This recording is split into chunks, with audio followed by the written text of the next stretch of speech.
नमस्कार दोस्तों अब परीक्षा तो नजदीक आ गई। मैं आपका टाइम नहीं खराब करना चाहूंगा, ना ही कोई बात बोल के टाइम खराब करना चाहूंगा, क्योंकि अब मेरा कोई हक नहीं बनता कि बेवजह मैं ये कहूं कि हम स्लोली चलेंगे। ये कोई मतलब नहीं है। पूरी हिस्ट्री की प्रूफ रीडिंग मारता हूं मैं, पूरी इतिहास की। आप ये भी मत कहना सर समझ में नहीं आया, इसको 2, 3, 4, 5 बार देखना जाने से पहले। मैं बोलता हूं अगर 20 क्वेश्चन हिस्ट्री के आए तो इसमें से 10 से ऊपर क्वेश्चन आएंगे। पूरी आज प्रूफ रीडिंग कर रहे हैं हम, ना कि मैं आपको समझा रहा हूं, मैं तो बस आपको रीडिंग मरवा रहा हूं इतिहास की। चलो शुरू करते हैं। हिस्ट्री के अंदर सबसे पहले क्या देखना है? सबसे पहले हमारे आएंगे राजवंश। 1 मिनट दोस्तों, इधर रख देता हूं मैं इनको।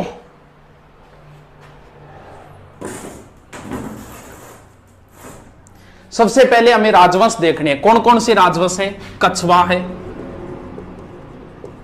चौहान, गुहिल, सिसोदिया, राठौड़, बाटी, जाट।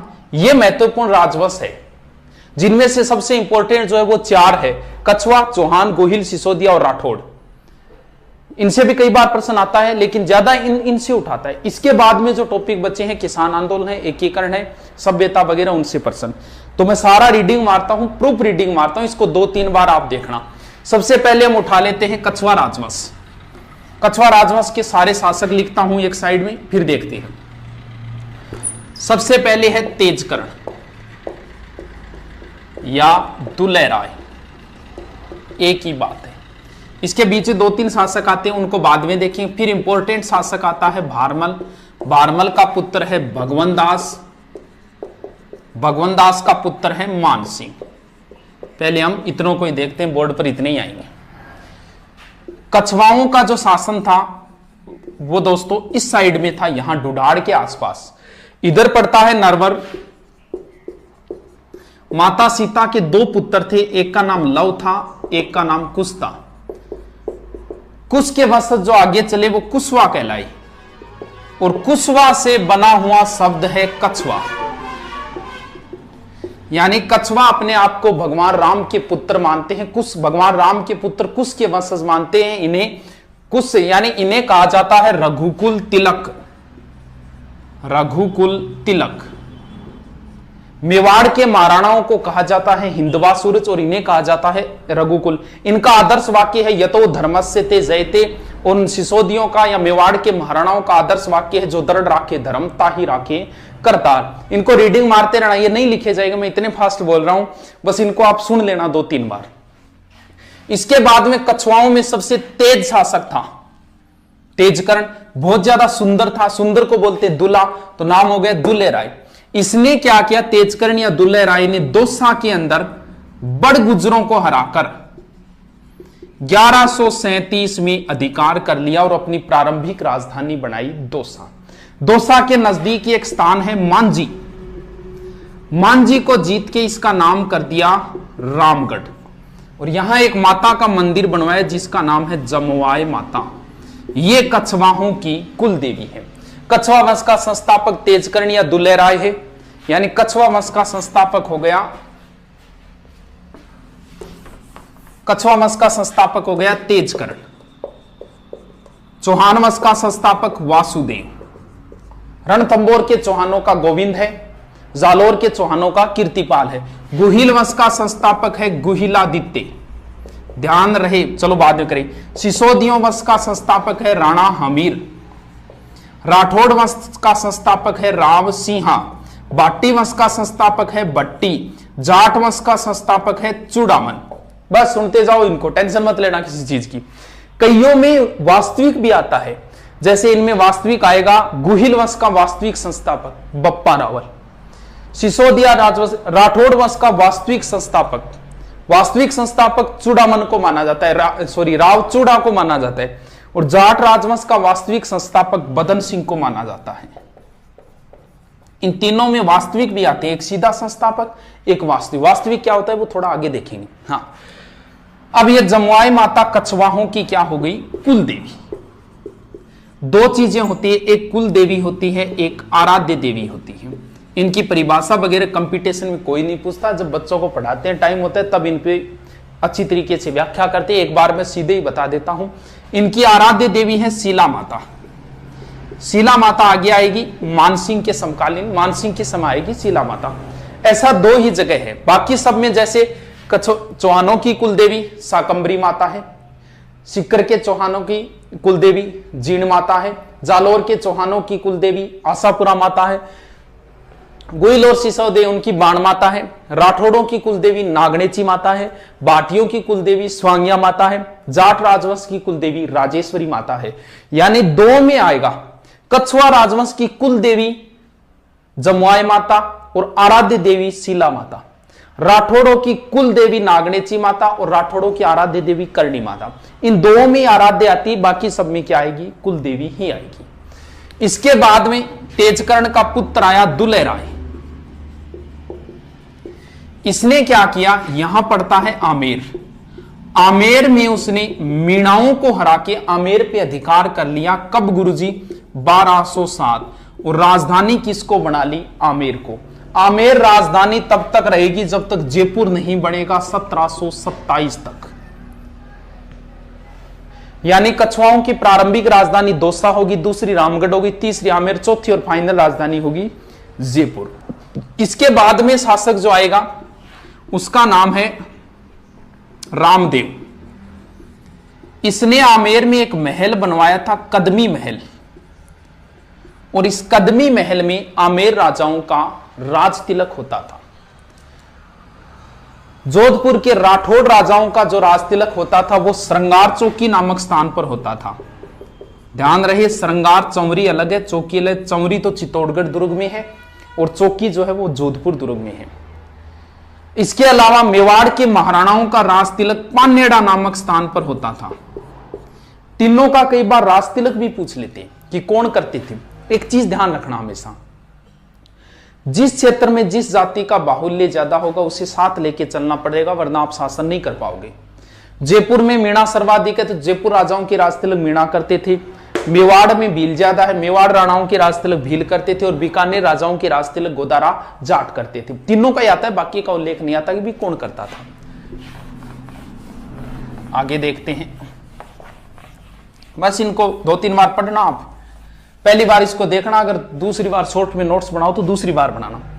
इसके बाद में आएगा पृथ्वीराज कछुआ। पृथ्वीराज कछुआ इसने आमेर को 12 भागों में बांट दिया और आमेर 12 कोटड़ी नाम से प्रसिद्ध हुआ। और खानवा युद्ध में सांगा की सहायता के लिए पृथ्वीराज कछुआ गया था, वो हम सांगा के संदर्भ में पढ़ेंगे। इसके बाद में जो शासक है वो है भारमल।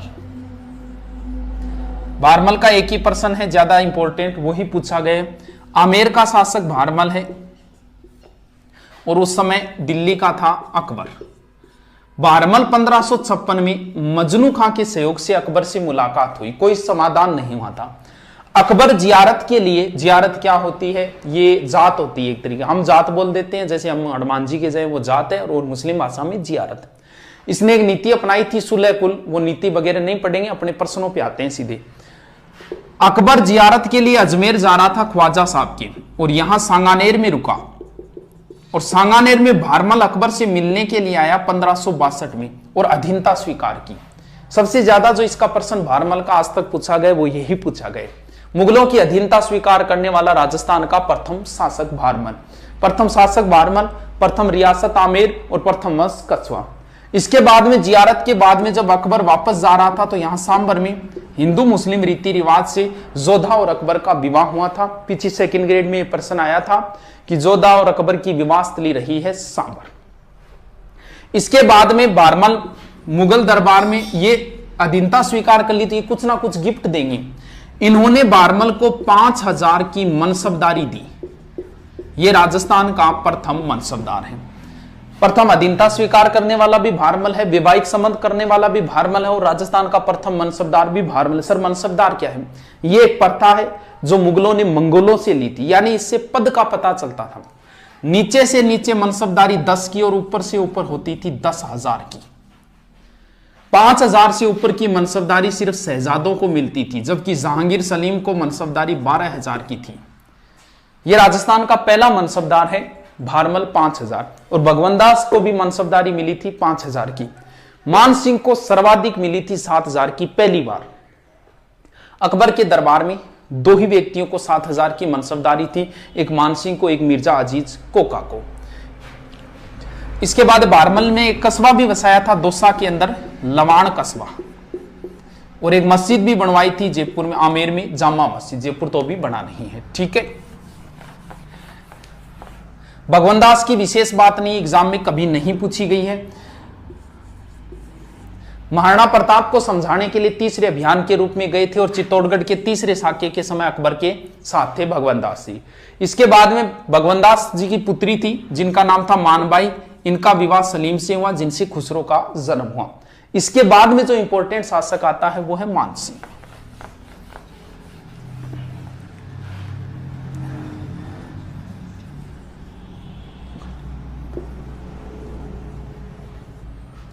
मान सिंह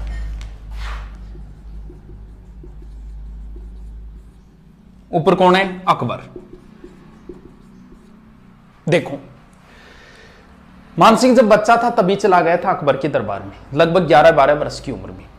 पहली बार मुलाकात हुई और पहली बार मान सिंह अकबर के साथ रणथंबोर अभियान पे गया था। सुरजनहाड़ा था, वहां उन्होंने चतुरता दिखाई। मान सिंह बचपन में चला गया था, बहुत लंबी सेवा की, लगभग 50 से 55 वर्ष। इतनी लंबी सेवा करने का मतलब पुत्र, अकबर इन्हें अपना पुत्र मानता था, फर्जंद मानता था। एग्जाम में फर्जंद ही पूछा जाएगा, पुत्र नहीं पूछा जाएगा।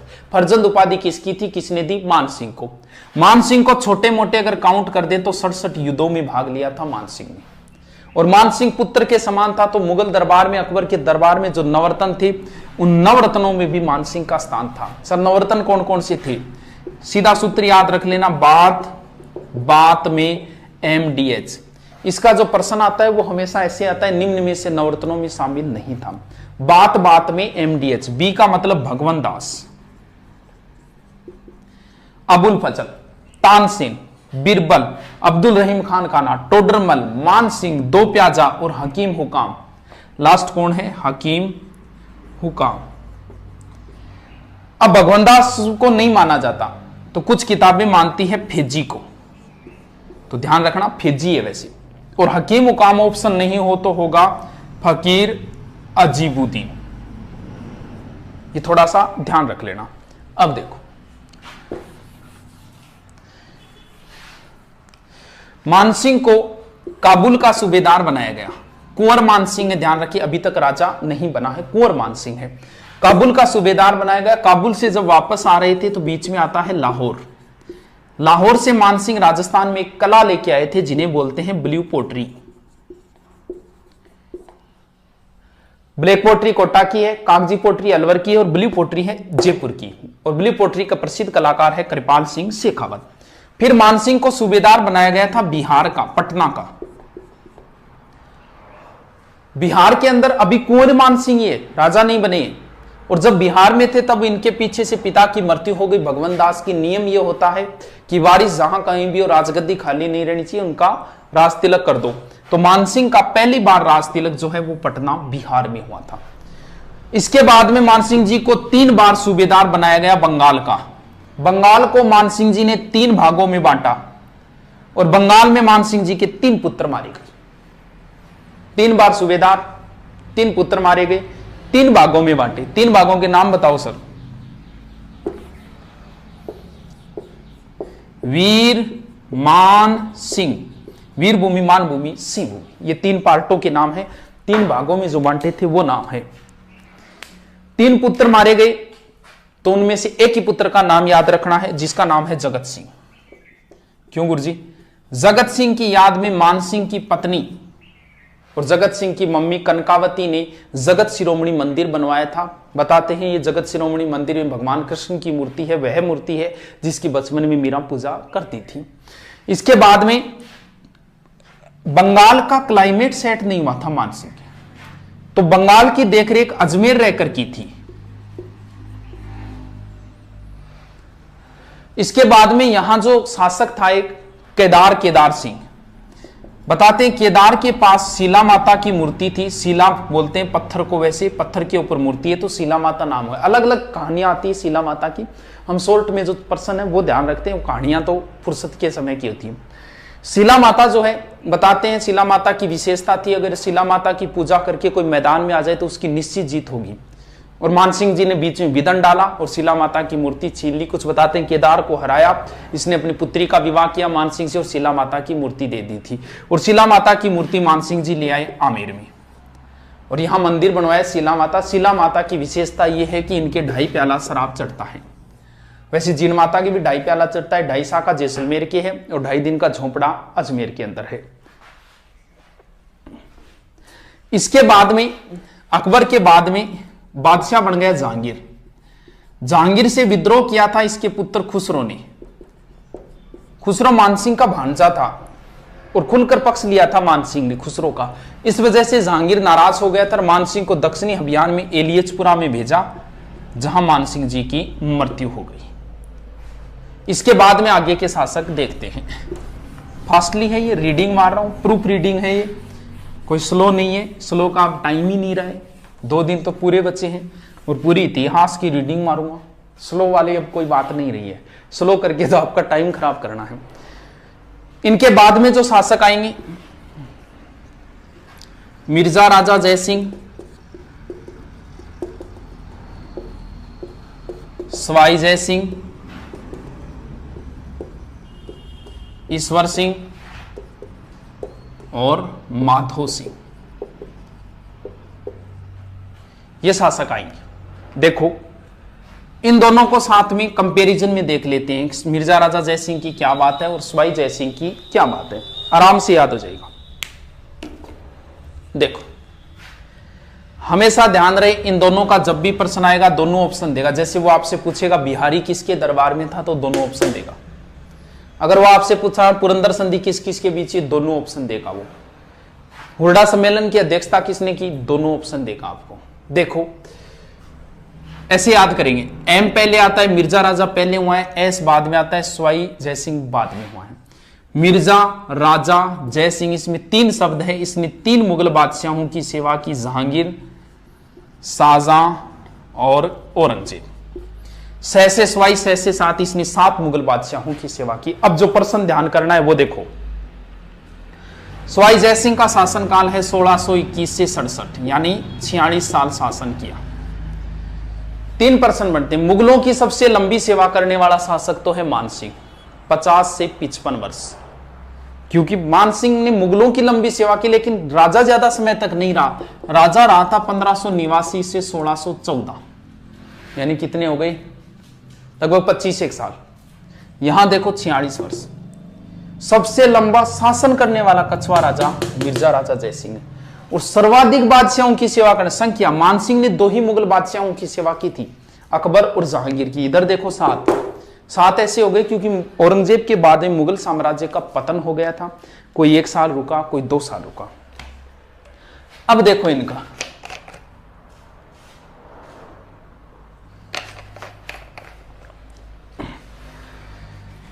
मिर्जा राजा जयसिंह, ये बीच वाला शाहजहां गंधार अभियान पे जाते समय मिर्जा राजा की उपाधि थी।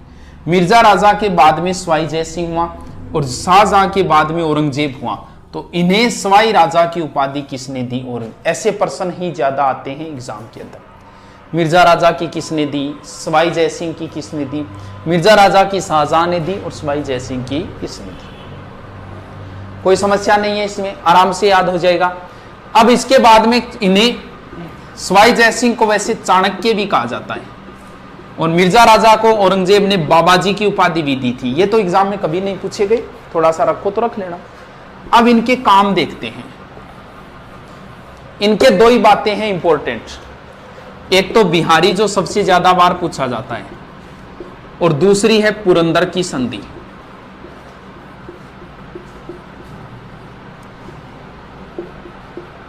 प्रश्न फिक्स है, बिहारी किसके दरबार में था, मिर्जा राजा जयसिंह, पहले वाले के, सवाई के नहीं। बिहारी ने बिहारी सतसई लिखी थी, बिहारी के 1-1 दोहे पर मिर्जा राजा इन्हें 1-1 स्वर्ण मुद्राएं दिया करता था और इन्हें काली पहाड़ी की जागीर भी दी थी। बस एग्जाम की दृष्टि से इतना ही है, बिहारी किसके दरबार में था। पुरंदर की संधि 22 जून या 16 जून दोनों ही सही है, 1665, वेरी इंपॉर्टेंट संधि। शिवाजी को 44,000 सेना लेके गया था, औरंगजेब ने भेजा था मिर्जा राजा जयसिंह को 44,000 सेना देके, और शिवाजी को पुरंदर के किले में घेर लिया। इसके बाद में संधि हुई। संधि के तहत 35 में से 23 दुर्ग औरंगजेब को दिए थे, यह प्रश्न पूछा जा चुका है। और मिर्जा राजा के कहने पर ही शिवाजी औरंगजेब से आगरा के किले में मिलने गए थे, जिन्हें औरंगजेब ने कैद कर लिया था। 1666 की बात है। शिवाजी अपने स्थान पे हिरोजी फरजंद हमशक्ल था, उनको सुलाकर वहां से फरार हो गए थे। तो ये संधि बहुत इंपॉर्टेंट संधि है। पुरंदर की संधि 22 जून 1600 पीछे पुलिस में आई थी, 1665 है, और 35 में से 23 दुर्ग दिए। सवाई जयसिंह की कई डेटें इंपॉर्टेंट है, 1708, 1727, 1734, 1740। 40 तो छोड़ो, ये 3 इंपॉर्टेंट है, कई बार पूछी गई है। 1708 में क्या है? 1708 में एक समझौता है देबारी। देबारी पड़ता है उदयपुर में। छोटी सी बात है, जल्दी से बता देता हूं। समझौता आपको नहीं पूछे, ज्यादा ज्यादा है, डेट ही है। यहां का शासक जयसिंह, मारवाड़ का था अजीत सिंह, और मेवाड़ का था अमर सिंह सेकंड। इनके बीच में हुआ था ये संधि। ये तीनों इनके पास गए थे अपनी भूमि वापस लेने के लिए। आजम और मुअज्जम के बीच में जो वो किस्सा था। अमर सिंह ने कहा कि मेरी पुत्री है चंद्रकमरी, उससे विवाह करना पड़ेगा सवाई जयसिंह तुझे, और इनके जो संतान होगी वो संतान हुई थी माधो सिंह, वो आमेर का राजा बनेगा। इसने संधि मान ली, लेकिन सवाई जयसिंह के पहले पुत्र का जन्म हो गया था ईश्वर सिंह का, और नियम यह होता है कि राजा का बड़ा पुत्र ही राजा बनेगा। इस वजह से, इस एक समझौते की वजह से आमेर के अंदर भावी, आमेर नहीं बाद में जयपुर हो जाए, जयपुर के अंदर भावी उत्तराधिकारी युद्ध प्रारंभ हो गया था। ईश्वर सिंह और माधो सिंह आपस में लड़ना शुरू हो गए थे, दोनों सौतेले भाई। इस वजह से थोड़ी सी इंपॉर्टेंट है देबारी समझौता। 1727 इज वेरी इंपॉर्टेंट डेट। 18 नवंबर 1727 जयपुर की स्थापना। जयपुर की नींव पंडित जगन्नाथ ने रखी, और जयपुर का वास्तुकार विद्याधर भट्टाचार्य था। अगर आपसे पूछ ले आधुनिक जयपुर का निर्माता कौन है, तो ध्यान रखना मिर्जा इस्माइल है। वैसे जयपुर का पूछे तो सवाई जयसिंह है। आधुनिक का मतलब जो जयपुर हमें अब मिला हुआ है। सवाई जयसिंह ने जो जयपुर बसाया था वो चारों ओर से बंद था, चौकड़ियों का शहर चारों ओर से बंद था, और मिर्जा इस्माइल ने चारों ओर वो दीवारें हैं वो तुड़वा के जयपुर का विस्तार कर दिया था। इस वजह से आधुनिक जयपुर का निर्माता मिर्जा इस्माइल है, और वैसे जयपुर का निर्माता हो गया Sawai Jaisingh. 1734 is very important date. क्या हुआ इसमें? देखो क्या हुआ। वही सवाई जयसिंह। मेवाड़ का उस समय था संग्राम सिंह, सेकंड संग्राम सिंह है। जयसिंह गया संग्राम सिंह के पास कि मैं मराठों से परेशान हो गया, ऐसा कोई उपाय करो कि मराठों से पीछा छूटे। संग्राम सिंह ने कहा कि एक सम्मेलन रखो, कहां? हुरडा में। कब? 17/7/1734 में। लेकिन संग्राम सिंह की पहले मृत्यु हो गई, बोले अध्यक्ष मैं ही रहूंगा। इसकी मृत्यु होने के कारण अगला शासक बना था जगत सिंह सेकंड, और इस हुरडा सम्मेलन की अध्यक्षता जगत सिंह सेकंड ने की। इसका आयोजन करता सवाई जयसिंह था। 17/7/1734 ये इतिहास का दूसरा दौर है जब पूरा राजपूताना एक हुआ है। इतिहास में पूरा राजपूताना 2 बार एक हुआ है, एक संग्राम सिंह के समय 1528 में खानवा युद्ध के समय, और दूसरी बार 1734 के अंदर। अब यहां गड़बड़, सारे शासक आए थे। यहां बीकानेर का जोरावर सिंह राठौड़ आया था, जोधपुर का अभय सिंह राठौड़ आया था, और यहां से सुरजन दलेल सिंह हाड़ा आया था, या बूंदी से दुर्जन साल हाड़ा आया था, कोटा से यशवाई जय सिंह, कई शासक आए थे यहां। अब यहां गड़बड़, आपसी मनमुटाव ही हो गया था अध्यक्ष पद को लेके। ऐसे सेना ने ये योजना बनाई कि अब तो हम जा नहीं सकते, 7वां महीना वर्षा ऋतु है, क्योंकि वर्षा ऋतु नर्मदा और ताप्ती नदियों में पानी आ जाता है। नियम ये यहां तय हुआ था कि हम सीधा महाराष्ट्र चलेंगे और वहां युद्ध करेंगे। तो इन्होंने कहा कि वर्षा ऋतु के बाद में हम सब कोटा के रामपुरा गांव में इकट्ठा होंगे। लेकिन वहां ये मान लो फैल हो गया था, कोई नहीं आया था। लेकिन ये इतिहास का दूसरा दौर है जब पूरा राजपूताना एक हुआ है। तो आप ये इतना याद रखो, उर्डा भीलवाड़ा में पड़ता है, 17 साल 1734 में होता है। ये भी पूछ लिया किन के विरुद्ध हुआ था, मराठों के विरुद्ध हुआ था हुर्डा सम्मेलन, और इसकी अध्यक्षता जगत सिंह सेकंड ने पहले संग्राम सिंह को बनाना तय हुआ था और सवाई जयसिंह इसका आयोजन करना। सवाई जयसिंह अंतिम हिंदू बादशाह था, अंतिम हिंदू सम्राट था जिसने अश्वमेध यज्ञ का आयोजन करवाया था, पुंडरीक रत्नाकर की देखरेख में। सवाई जयसिंह ने नाहरगढ़ दुर्ग का भी निर्माण करवाया था। मराठों के आक्रमण से बचने के लिए इसे सुदर्शनगढ़ भी कहा जाता है, तो थोड़ा सा ध्यान रखना। इन दोनों के बीच में युद्ध में उत्तराधिकारी वो इंपॉर्टेंट नहीं है, वो फुर्सत के समय बताए जाते हैं। एक ही चीज इंपॉर्टेंट है, यहाँ ईश्वर सिंह ने ईसर लाट बनवाई थी। इसके 7 खंड है, 7 मंजिल नहीं है, ध्यान रखना, इसके 7 खंड है, क्योंकि 7 राजाओं को हराया था एक साथ। इसकी विजय के उपलक्ष्य में ये जयपुर के त्रिपोलिया बाजार की दुकानों के पीछे बनी हुई है ईसर लाट। इसे सरगासुली भी बोलते हैं। सरगासुली का अर्थ होता है स्वर्ग को छूने वाली, यानी ये ऐसी लगती है जैसे भगवान से बात कर रही हो, तब इसे सरगासुली भी कहा जाता है। मराठा था, मराठा यहां तक पहुंच गया था, इसका सेनापति ने इसके साथ विश्वासघात किया और ईश्वर सिंह ने ईसर लाट से कूदकर आत्महत्या कर ली थी। आनन फानन में जल्दबाजी में ईश्वर सिंह का यही दाग संस्कार हुआ। दाग संस्कार की एक सेपरेट जगह होती है प्रत्येक की। जयपुर के सभी राजाओं का दाग संस्कार गेटोर में होता था। ईश्वर सिंह को छोड़कर बाकी सभी राजाओं की छतरियां गेटोर में है। कछवाओं की गेटोर में हो गई। मेवाड़ के महाराणाओं का दाग संस्कार आहड़ में होता था, जिसे महासतियों का टिल्ला बोलते हैं।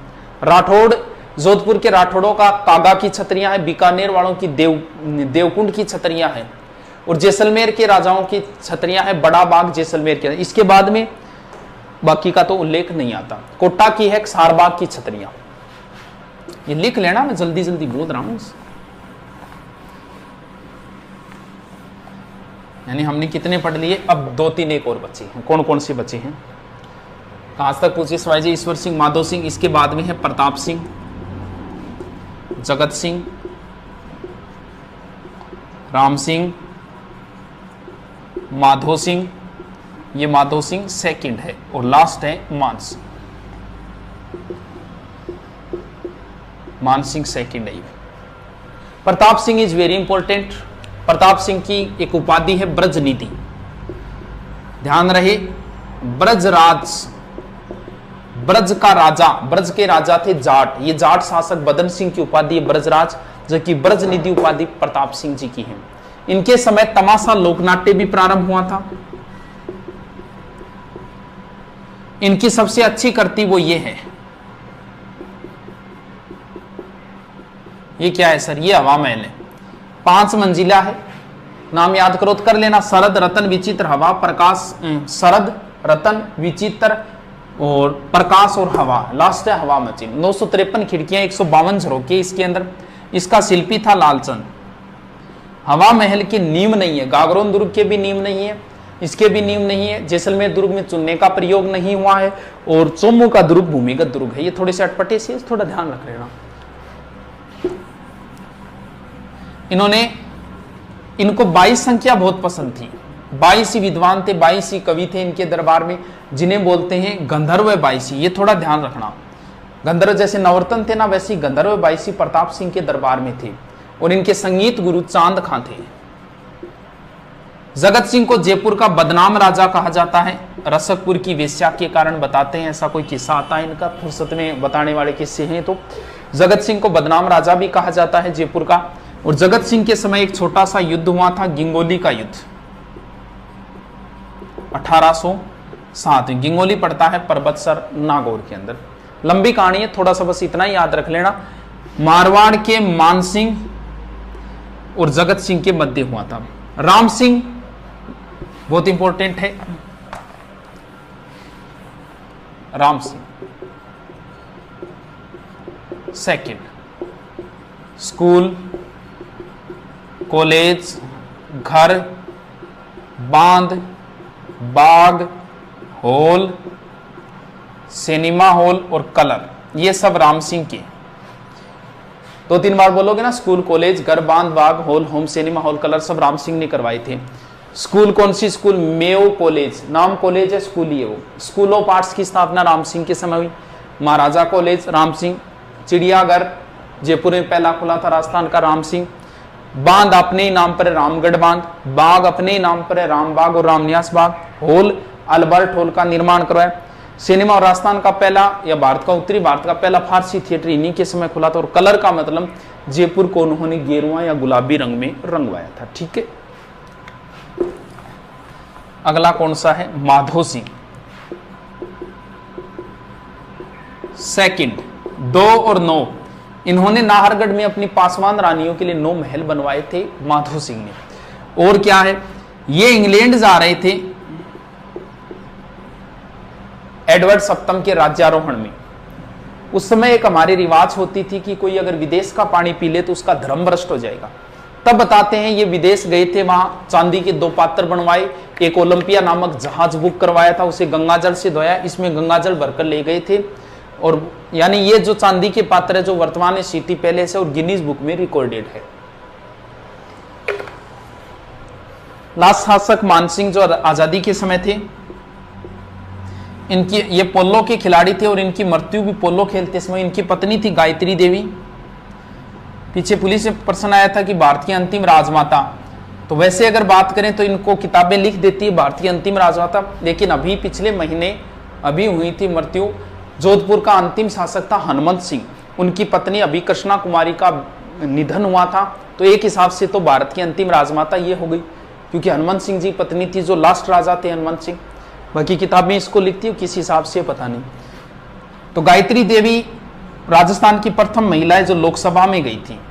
ये हीरोइन भी थी और कुछ बिहार की राजकुमारी भी थी गायत्री देवी। ठीक है, ये लो, जयपुर की हिस्ट्री इज कंप्लीट।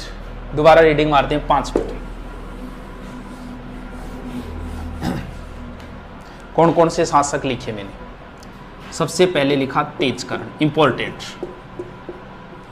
तेजकर्ण के बाद में लिखा था कोकिल देव, भारमल, भगवंत दास, मान सिंह,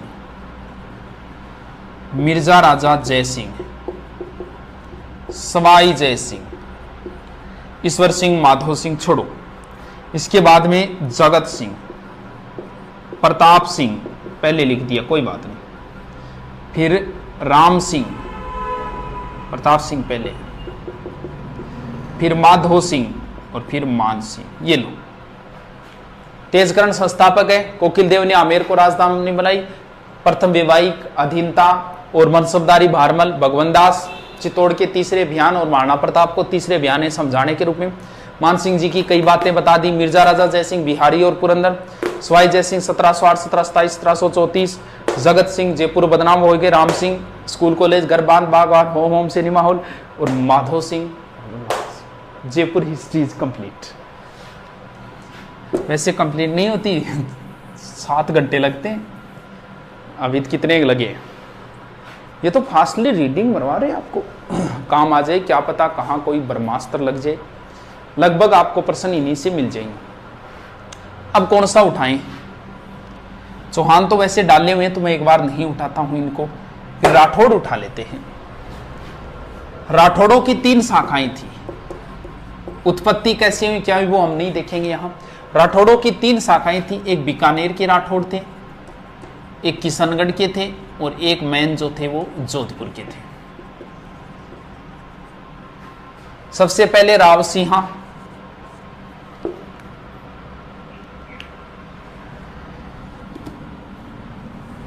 राव सिंहा, उसके बाद दूहड़, फिर चूड़ा, चूड़ा का पुत्र है रणमल, कान्हा भी है। रणमल के बाद में है जोधा, जोधा के बाद में है सातल देव। पहले तो इतनों का देखते हैं। अभी राव सिंहा कहां आए क्या आए इनका उल्लेख एक बार नहीं करेंगे। सीधे सीधे है राठौड़ वंश का संस्थापक राव सिंहा। दूहड़, दूहड़ कर्नाटक से एक माता की मूर्ति लाया था जिसे बोलते हैं चक्रेश्वरी माता, और दूसरा नाम है नागणेची माता। और वहां से लाके नागणेची माता की मूर्ति नगाना में लगाई। नगाना पड़ता है बाड़मेर। ध्यान रखना, एक नारायणी माता अलग है, नागणेची माता अलग है, नारायणी माता अलग है। नारायणी माता नाइयों की कुलदेवी है जिनका मंदिर बरवा डूंगरी पहाड़ी अलवर में है, और नागणेची माता राठौड़ों की कुलदेवी है जिनका मंदिर दूहड़ ने बनवाया था, यानी कर्नाटक से दूहड़ मूर्ति लेके आया था। तो दूहड़ की इतनी बात है।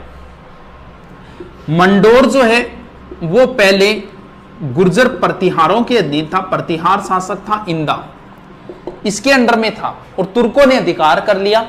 चूड़ा ने सहायता की, कैसे की क्या की वो लंबी कहानी है, लेकिन सीधा बता देता हूं।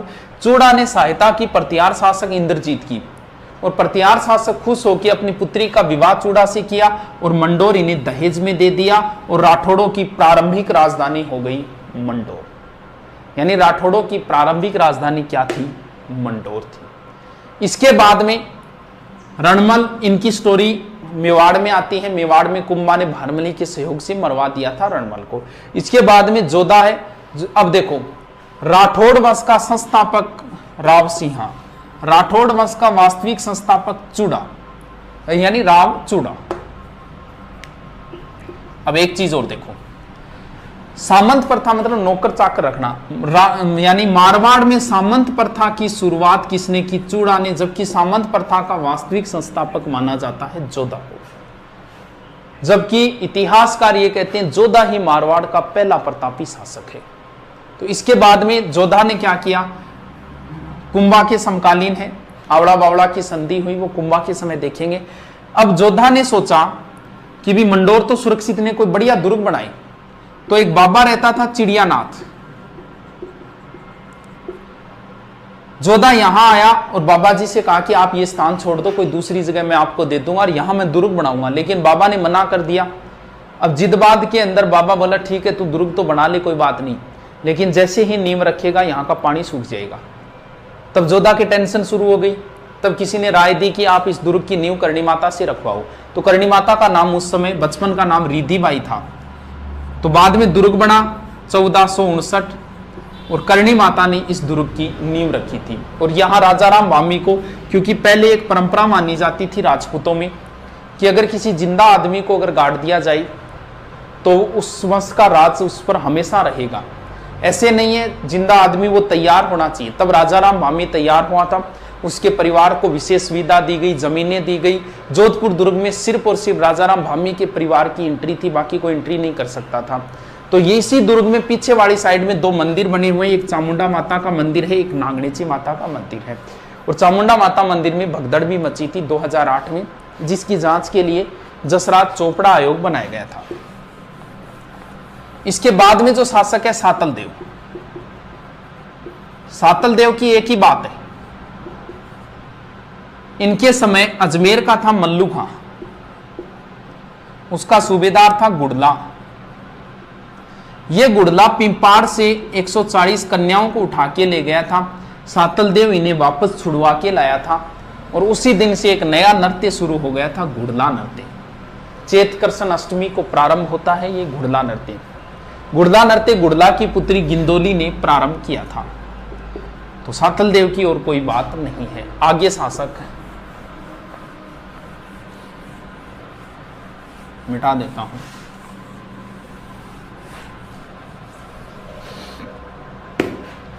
आगे शासक राव गंगा, मालदेव, चंद्रसेन, मोटा राजा उदय सिंह,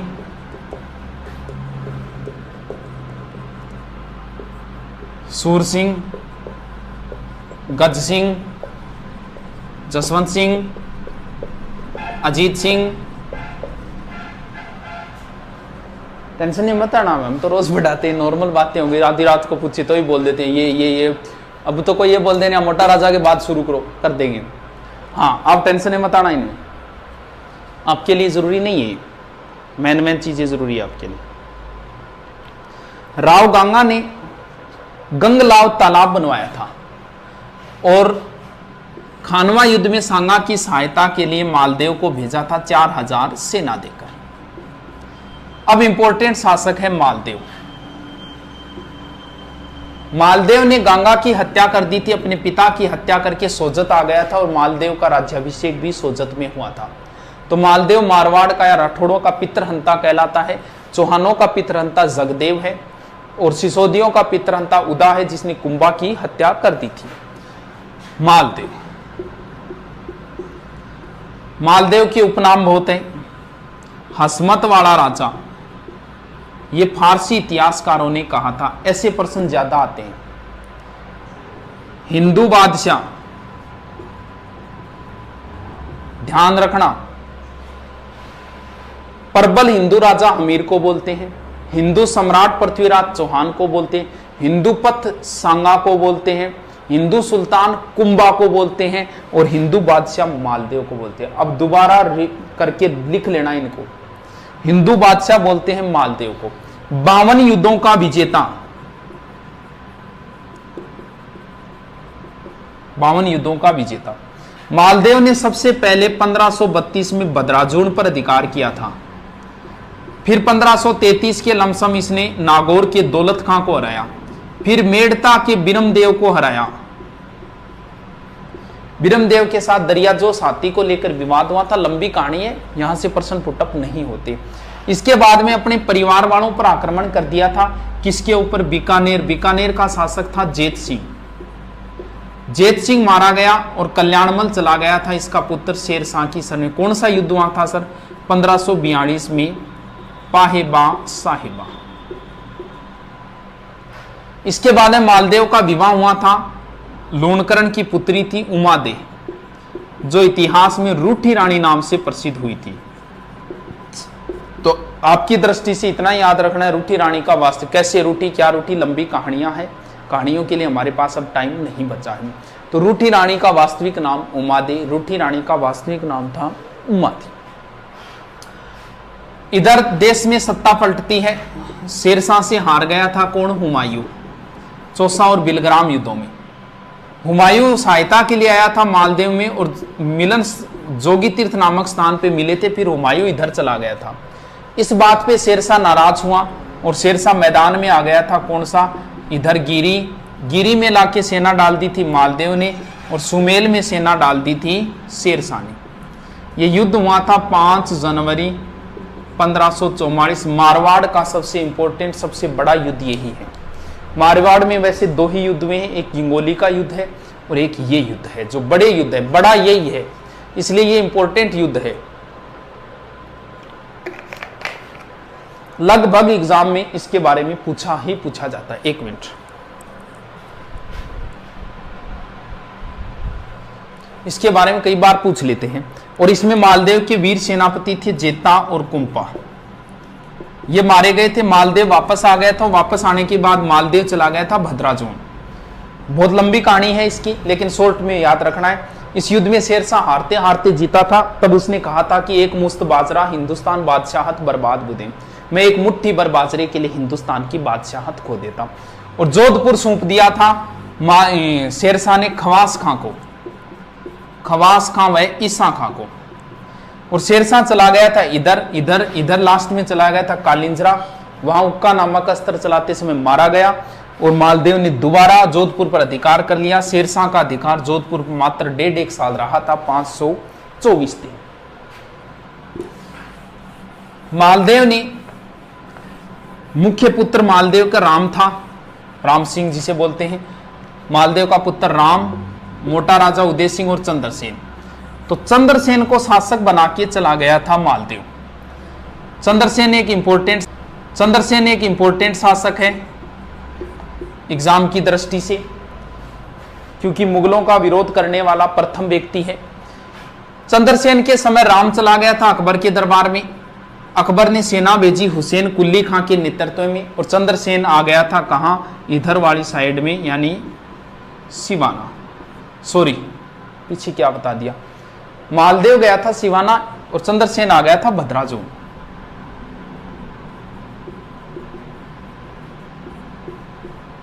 मालदेव गया था सिवाना, मारवाड़ राजाओं की संकटकालीन संस्थि। तो चंद्रसेन आ गया था बदराजुल। अब अकबर आया था जियारत के लिए और उसके बाद में अकबर ने एक दरबार लगाया था, नागौर दरबार, नवंबर 1570। इंपॉर्टेंट है, बहुत बार आया है नागौर दरबार कब लगा था। अब इस दरबार में बीकानेर से कल्याणमल आया था, जेत सिंह का पुत्र। जैसलमेर से हर्राय भाटी आया था और वो इधर से सुरजनहाड़ा आया था, कोटा से, बूंदी से सुरजनहाड़ा। और मारवाड़ से राम उदय सिंह और फिर चला गया था चंद्रसेन। ये ध्यान रखना कौन कौन आए थे, आजकल ऐसे प्रश्न ज्यादा आते हैं। बीकानेर से कल्याणमल, जैसलमेर से हर्राय भाटी और मारवाड़ से ये। चंद्रसेन के साथ अच्छा व्यवहार नहीं हुआ, चंद्रसेन यहां से भागकर वापस चले गए थे भद्राचों। बीकानेर का था राय सिंह। 1572 से 74 तक अकबर ने जोधपुर का प्रशासन राय सिंह को सौंपा था। अब चंद्रसेन के उपनाम है पहला, क्योंकि नागौर दरबार 1570 है, महाराणा प्रताप का राज्याभिषेक 72 में हुआ, तो इससे पहले ही चंद्रसेन ने विरोध कर दिया था, इसलिए इन्हें प्रताप का अग्रगामी कहा जाता है। रेऊ नामक इतिहासकार ने कहा है कि ये मारवाड़ के प्रताप हैं। उसने तुलना की है प्रताप की चंद्रसेन की। तुलना यह की है कि प्रताप को भी भाइयों का विरोध सहना पड़ा था और इधर चंद्रसेन को भी भाइयों से लड़ाई करनी पड़ी थी। महाराणा प्रताप के भी जंगलों में भटके थे, खाने पीने की व्यवस्था नहीं हुई थी, वैसी ही हालत बताते हैं चंद्रसेन की हुई थी।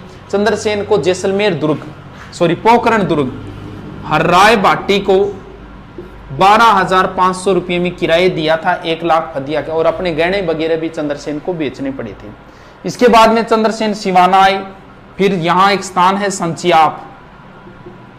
संचियाप में चंद्रसेन की मृत्यु है। चंद्रसेन की छतरी भी यहीं पड़ती है, सारण की पहाड़ी पांदी में। इसके बाद में शासक बना है मोटा राजा उदय सिंह। मोटा राजा की उपाधि अकबर ने दी थी, क्योंकि अकबर के समकालीन है।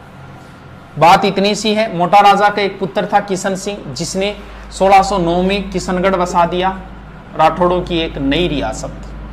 मोटा राजा उदय सिंह मारवाड़ के प्रथम शासक है, जिसने मुगलों की अधीनता स्वीकार की और वैवाहिक संबंध किए।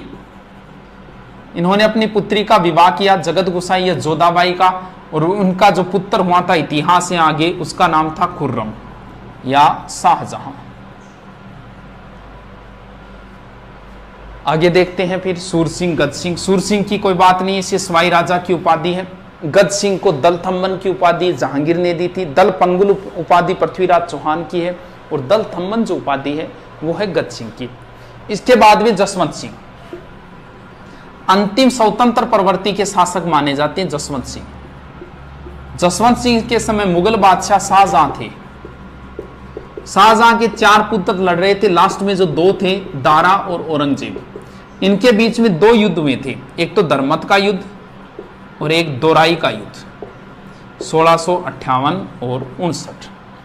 जसवंत सिंह जो थे वो शाहजहां की तरफ से लड़े थे, दारा की तरफ से लड़े थे, धर्मत के युद्ध। इस युद्ध में घायल हो गए थे, इन्हें बाहर निकाला। जब जोधपुर वापस आए तो बताते हैं इनकी पत्नी थी हाड़ी रानी कर्मेती, उसने दुर्ग के दरवाजे नहीं खोले थे। इतिहासकार इस बात का खंडन करते हैं, लेकिन हम मान लेते हैं इस बात को, ठीक है। जसवंत सिंह के मृत्यु होने पर औरंगजेब ने कहा था कि आज कुफ्र का दरवाजा टूट गया। कुफ्र बोलते हैं धर्म विरोधी, कोई कुफ्र काम नहीं करना चाहिए, यानी धर्म के विरोध काम नहीं को। आज कुफ्र का दरवाजा, कुफ्र से संबंधित 2 डायलॉग है। एक डायलॉग तो रणथंबोर दुर्ग अलाउद्दीन की विजय के बाद में अमीर खुसरो ने कहा था कि आज कुफ्र का गढ़ इस्लाम का घर हो गया, और एक ये है जसवंत सिंह की मृत्यु पर औरंगजेब ने कहा आज कुफ्र का दरवाजा टूट गया।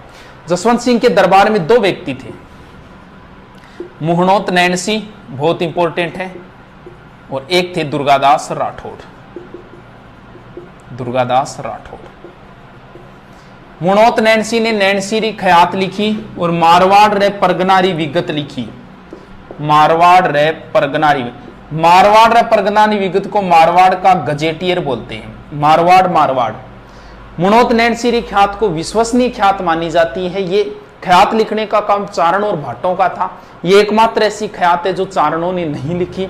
मुनोत नैनसीरी जो ख्यात है, उस ख्यात में कहीं भी है शब्द का प्रयोग नहीं है। नैनसी ने इस ख्यात में राजपूतों की 36 शाखाओं का वर्णन किया है, जबकि नैनसी ने गुर्जर प्रतिहारों की 26 शाखाओं का वर्णन किया है। इसमें प्रत्येक गांव की जनसंख्या का भी वर्णन है, इसलिए नैन्सी को राजस्थान जनगणना का अग्रज माना जाता है। दुर्गादास राठौड़ ये आस्करण के पुत्र थे और इनके दरबार में थे। बाद में अजीत सिंह के संरक्षक बने थे। अजीत सिंह को नूरगढ़ के महल से गोराधाय के सहयोग से बचा के लाए थे। गोराधाय को मारवाड़ की पन्नाधाय कहा जाता है और दुर्गादास को अणबिंद्या मोती कहते हैं और चंद्रसेन को भूला बिसरा राजा कहते हैं। The forgotten king of Marwar तो चंद्रसेन, भूला बिसरा यानी इतिहासकार भूल गए। इतिहासकारों ने चंद्रसेन को महत्व नहीं दिया, जो महत्व महाराणा प्रताप को दिया वो चंद्रसेन को नहीं दिया, भूल गई। और इन्हें बोलते हैं अणबिंद्या मोती, यानी इतिहासकारों ने इसे इतिहास में कभी पिरोया ही नहीं।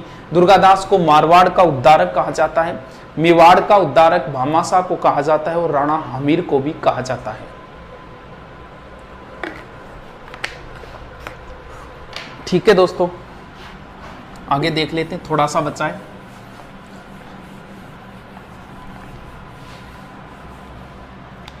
अभय सिंह, विजय सिंह,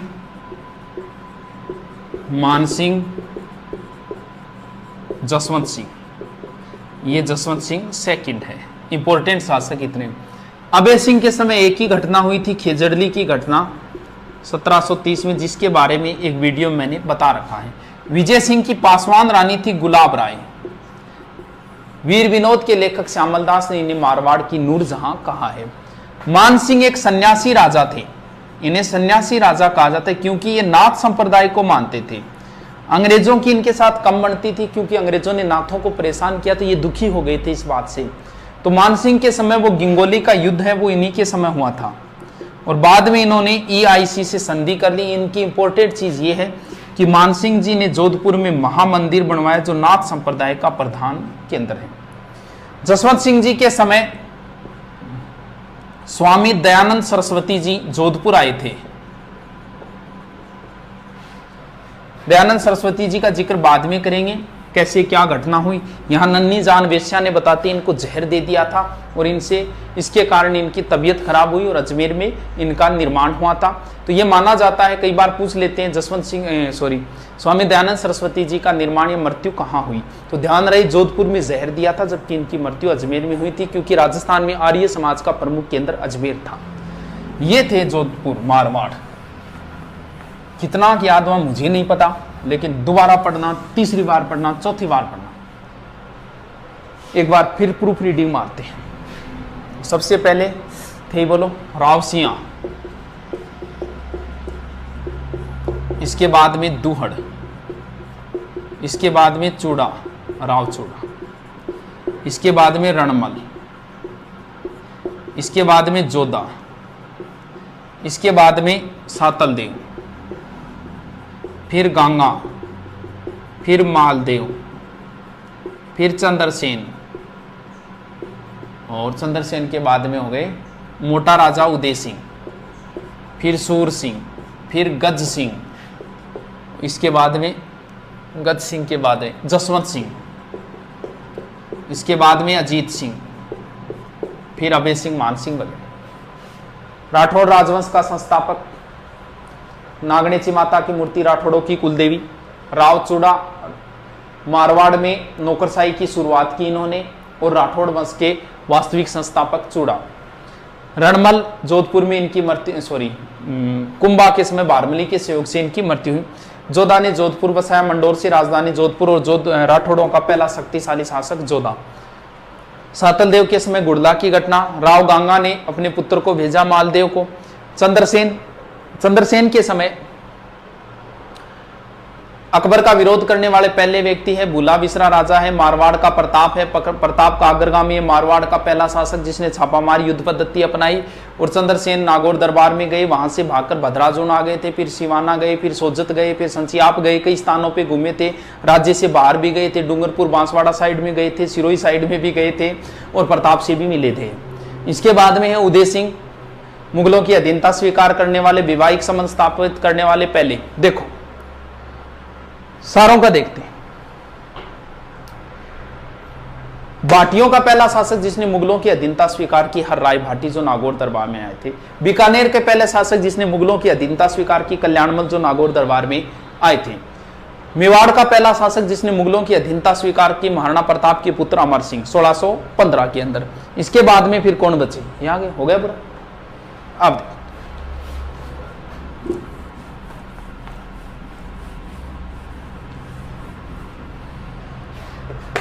बाटी, चलो बाटी नहीं, बीकानेर वाले बता देता हूं, थोड़े से नाम है बीकानेर वालों के। बीका, बीका के बाद लूणकरण, लूणकरण के बाद में जेत सिंह, जेत सिंह के बाद में कल्याणमल, कल्याणमल के बाद में राय सिंह, राय सिंह के बाद में है करण सिंह, करण सिंह के बाद में है अनूप सिंह, और अनूप सिंह के बाद में है सूरत सिंह, फिर है सरदार सिंह, फिर है गंगा सिंह। जोधा के पुत्र थे, किसी कारणवश वो स्टोरी लंबी है। ये आ गए थे कोडमदेसर 1465 में और अपनी प्रारंभिक राजधानी कोडमदेसर को बनाया। फिर करणी माता के आशीर्वाद से आखा तीज के दिन 1488 में बीकानेर की स्थापना की, राती घाटी नामक स्थान के ऊपर। और कोडमदेसर में इन्होंने भैरू का मंदिर बनाया था। लूणकरण सर झील बनवाई थी इन्होंने। जेतसी वही है जिस पर मालदेव ने आक्रमण किया था और इनके पुत्र ये वहीं मारे गए थे, जेतसी और जेतसी। अब दो चीजें ध्यान रखनी है अपनों को, देखो इन्होंने ही भेजा था खानवा युद्ध में सांगा की सहायता के लिए। राव जेतसी ने चंद बिट्टू सुजा ने लिखा था, वो अलग चीज है। चलो दो चीजें हैं, एक तो है कलयुग का कर्ण और एक है राजपुताने का कर्ण।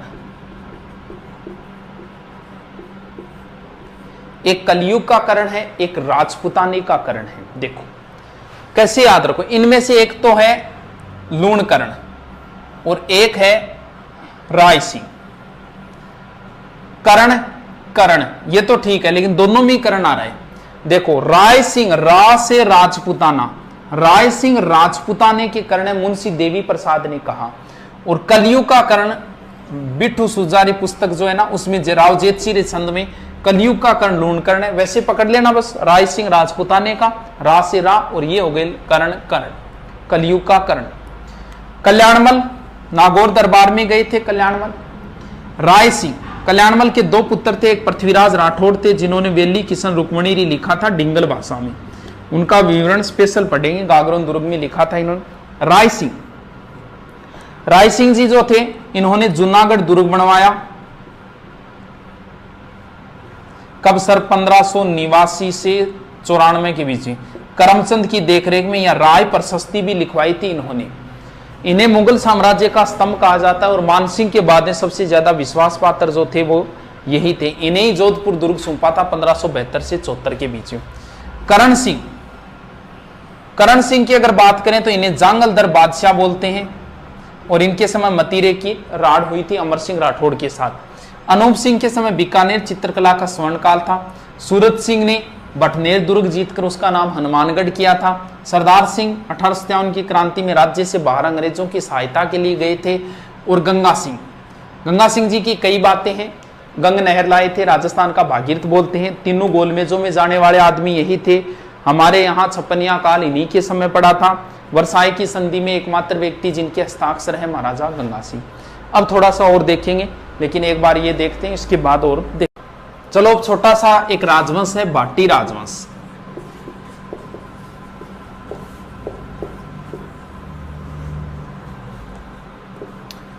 भाटी राजवंश प्रारंभ में बताते पंजाब साइड में थे, इसके बाद में इधर वाली साइड में आ गए।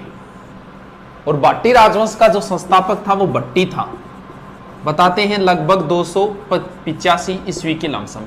और इनका जो प्रसिद्ध दुर्ग है वो है बटनेर दुर्ग। ये भूपत भाटी ने बनवाया था लगभग 288 ईस्वी। राजस्थान का सबसे प्राचीन दुर्ग माना जाता है ये बटनेर दुर्ग, सबसे पुराना दुर्ग माना जाता है। विदेशी आक्रमणकारी इस साइड से आएगा तो सबसे पहले यही सीध में आएगा। ये मानते हैं कि सर्वाधिक विदेशी आक्रमण झेलने वाला जो दुर्ग है वो भटनेर दुर्ग है। यहां पर तैमूर लंग ने आक्रमण किया था। उसने अपनी पुस्तक तुजु के तैमूरी में लिखा है कि इतना मजबूत दुर्ग मैंने हिंदुस्तान में कहीं नहीं देखा। ये एकमात्र ऐसा दुर्ग है भटनेर दुर्ग जिसमें हिंदू प्लस मुस्लिम महिलाओं ने साथ में जोहर किया था, और यहां शेर खां की कब्र भी है। यह भाटियों की प्रारंभिक राजधानी मानी जाती। इसके बाद में है आक्रमण हुआ था यहां, और भाटी इस साइड में आ गए थे, कहां, तनोट में, और अपनी राजधानी, दूसरी राजधानी मंगलराव के समय भाटियों ने दूसरी राजधानी तनोट को बना लिया था। और तनोट किसके लिए प्रसिद्ध है? तनोट माता के लिए प्रसिद्ध है। ये कहानी सारे जानते हो, युद्ध के समय माता के यहाँ बम डाले गए, वो छूटे नहीं थे बम, इस हिसाब की कहानी है।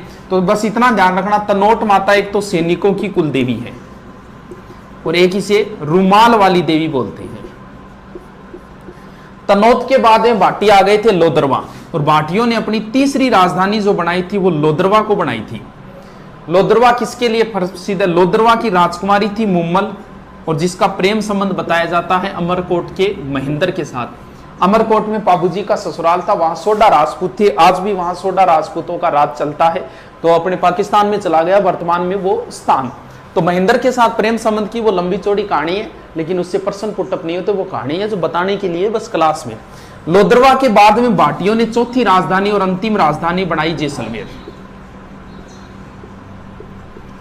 और जैसलमेर में सबसे कब बसा? 1155। दो चीजें थोड़ी सी ध्यान रखना।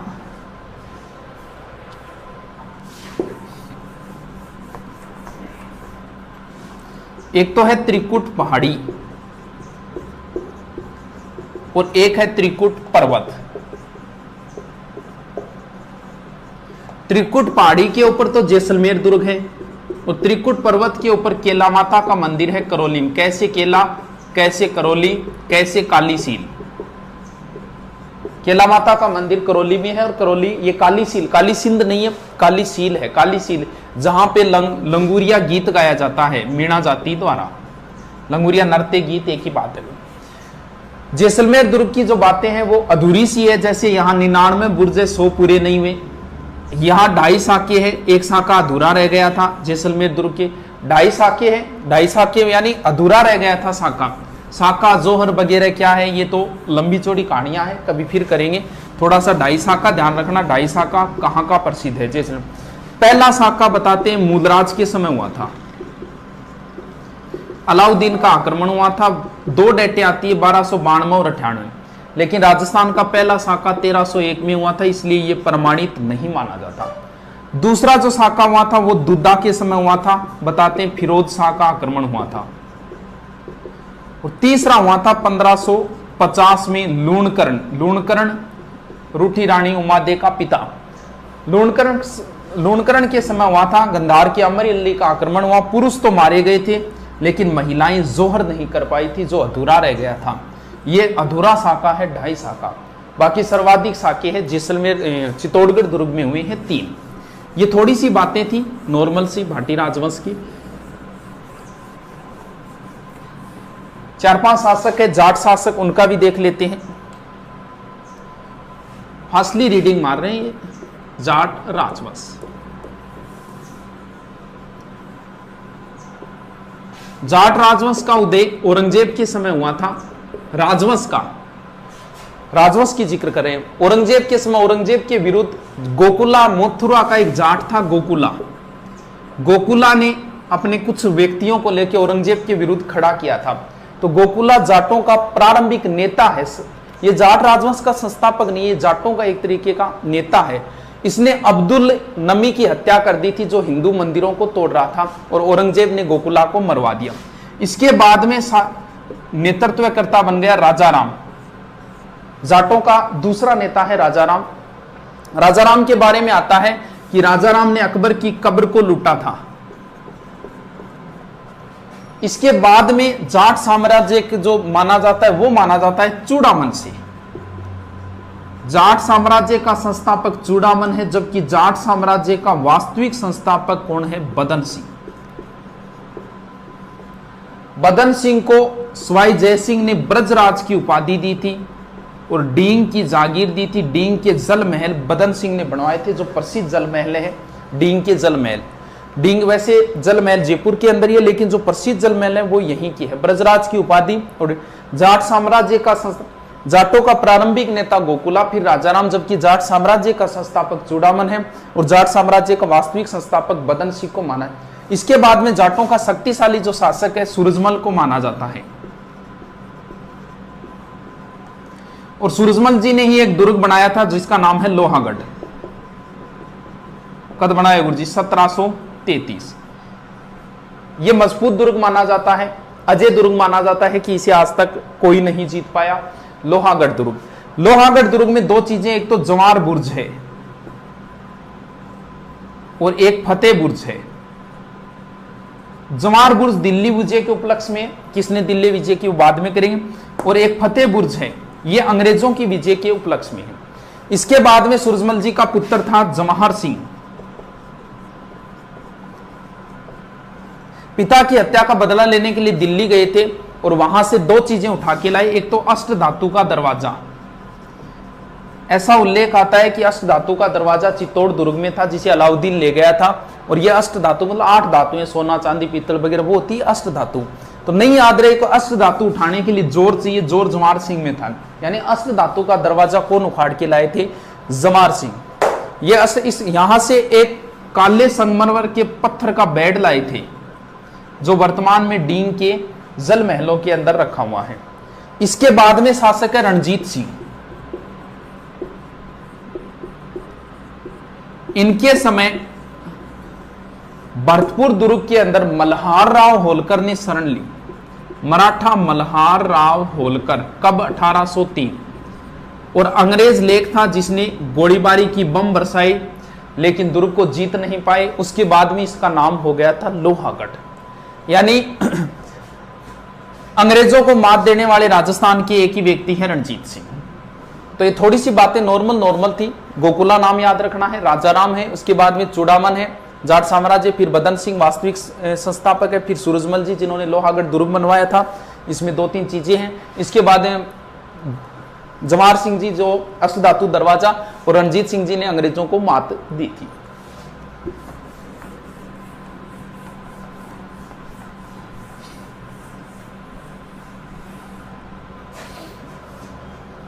क्या रुक तो आगे बना रहे हो।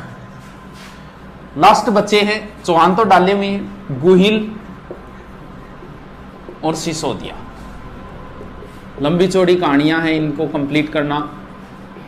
थोड़े से देख लेते हैं, बहुत लंबा चौड़ा हो जाएगा वरना तो वीडियो। गुहिल राजवंश का संस्थापक गुहिलादित्य था। गुहिलादित्य शिलादित्य का पुत्र था। 567 में याद रह जाएगा गुहिल का, गुहिलादित्य। जबकि नाम याद करना है बप्पा रावल। गुहिल राजवंश का वास्तविक संस्थापक बप्पा रावल था, जिसने हरित ऋषि की सेवा की थी। लंबी चौड़ी कहानियां हैं। बप्पा रावल वास्तविक संस्थापक माना जाता है। ऐसा माना जाता है पाकिस्तान का रावलपिंडी शहर भी इन्हीं के नाम के ऊपर है। ये पहले व्यक्ति है जिन्होंने मेवाड़ में सोने के सिक्के चलाए। एकलिंग जी मंदिर बनवाया था। एकलिंग जी मेवाड़ के वास्तविक राजा माने जाते हैं, बाकी इनके नौकर माने जाते हैं कि भी हमारे वास्तविक राजा एकलिंग जी, हम तो इनके नौकर हैं, हम तो इनके राणा हैं।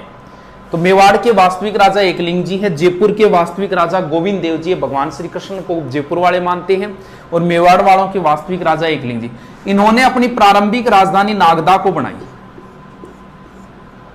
राजधानियां बहुत चेंज होगी मेवाड़ में। देखो आगे बप्पा रावल, इसके बाद में शासक आएगा अलट। अलट के बाद में शासक आएगा जेतर सिंह। इसके बाद में राजधानी चेंज करने वाला आएगा रतन सिंह। बप्पा रावल ने नागदा को बनाया, अलट ने आहड़ को बनाया, जेतर सिंह ने चित्तौड़ को बनाया, और इसके समय भी चित्तौड़ है। तो ऐसे याद करने में कोई समस्या। बाद में और राजधानियां चेंज होगी। इसके बाद में राजधानी आएगी, फिर चित्तौड़ के बाद में आएगी कुंभलगढ़। कुंभलगढ़ के बाद फिर चित्तौड़ जाएगी, फिर उदयपुर आएगी, फिर गोगुंदा आएगी। कुंभलगढ़ कुंभा के समय, चलो देखो, अलहट आहड़, ए और आ, इस हिसाब से याद रख लेना कि अलहट ने आहड़ को राजधानी बनाया था। ये पहला आदमी था जिसने हुण राजकुमारी से विवाह किया था। ये राजपूतों का पहला अंतरराष्ट्रीय विवाह है। जेतर सिंह, ये देखो 2 ऊपर मात्रा है, यहाँ चित्तौड़ के ऊपर भी 2 ऊपर मात्रा है, यानी जेतर सिंह ने राजधानी किसको बनाई? चित्तौड़ को। कुंभलगढ़ राजधानी बनाई थी कुंभा ने। चित्तौड़ फिर दोबारा महाराणा संग्राम सिंह के समय राजधानी वापस फिर चित्तौड़ हो गई थी। उदयपुर राजधानी उदय सिंह के समय थी। इसके बाद में गोगुंदा राजधानी हो गई थी प्रताप के समय। महाराणा प्रताप के समय कई राजधानियां हुई, गोगुंदा हुई थी, कुंभलगढ़ हुई थी, चावंड भी हुई थी, अंतिम राजधानी उनकी चावंड थी। तो प्रताप के समय तो कई राजधानियां चेंज हुई है। रतन गोहिल का गोहिलादित्य, वास्तविक बप्पा रावल, अलट ने आड़ को राजधानी बनाया। जेतर सिंह इल्तुतमिश के साथ बुताला का युद्ध हुआ, चित्तौड़ को राजधानी। रतन सिंह के बारे में सारे जानते हो, पद्मनी वाली कहानी है वो रतन सिंह के समय चित्तौड़ का पहला साका हुआ था। चित्तौड़ में 3 साके में थे, पहला, दूसरा और तीसरा। पहला हुआ है 1303 में, दोनों साके 1500 में हुए, कंटिन्यू हुए, एक विक्रमादित्य के समय, एक दोनों भाइयों के समय। 3 के बाद में 4, 5, 6, 7 और 8, यानी पहला 1303 में, दूसरा 1534-35 में, तीसरा 1567-68 में। पहला के समय शासक रतन सिंह था, आक्रमण अलाउद्दीन खिलजी का हुआ। दूसरे के समय शासक विक्रमादित्य था, अलाउद्दीन गुजरात के आक्रमण गुजरात के बहादुर शाह का हुआ था। तीसरे के समय शासक उदय सिंह था और आक्रमण अकबर का हुआ था। 3 में गोहिल राजवंश का अंतिम शासक था रतन सिंह। इसके बाद में आ जाती है राणा शाखा। राणा शाखाओं के शासक है हमीर,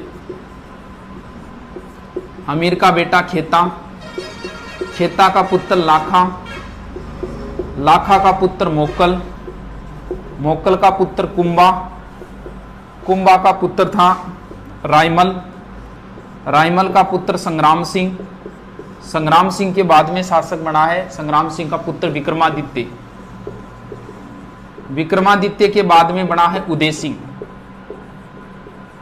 उदय सिंह के बाद में महाराणा प्रताप, और महाराणा प्रताप के बाद में अमर सिंह, इसके बाद में करण सिंह, इसके बाद में जगत सिंह, इसके बाद में राज सिंह।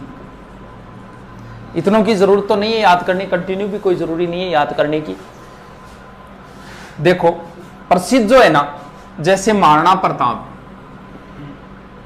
महाराणा प्रताप के दादाजी का नाम हो गया संग्राम सिंह।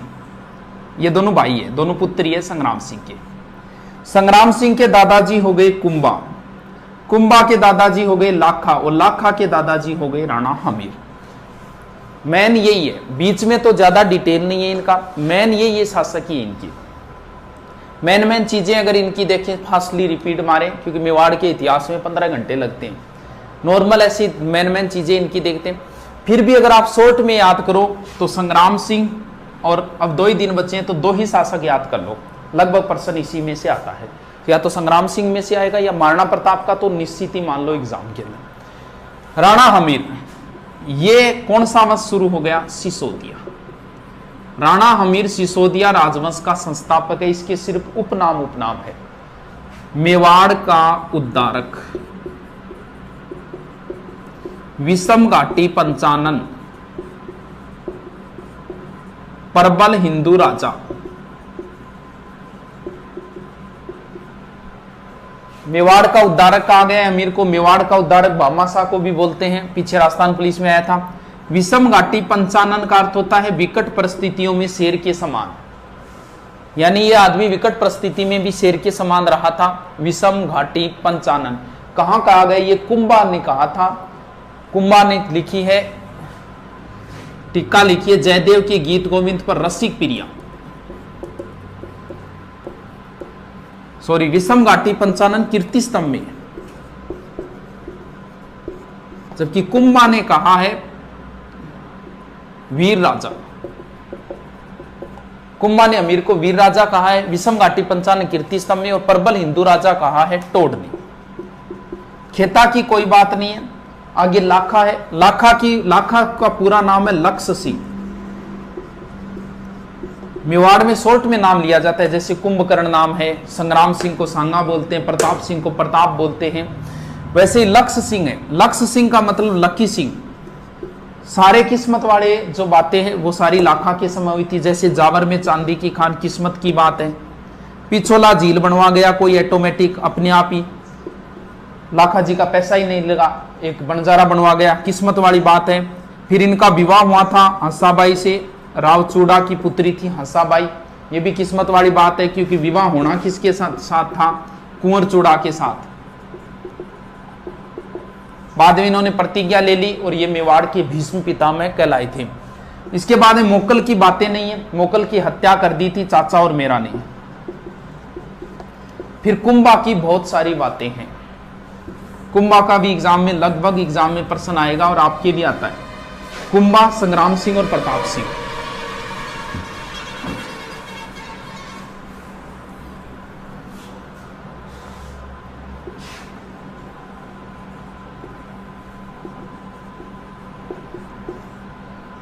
कुंभा के उपनाम बहुत है। कुंभा की जोधा के साथ एक संधि हुई थी आवला बावला 1453।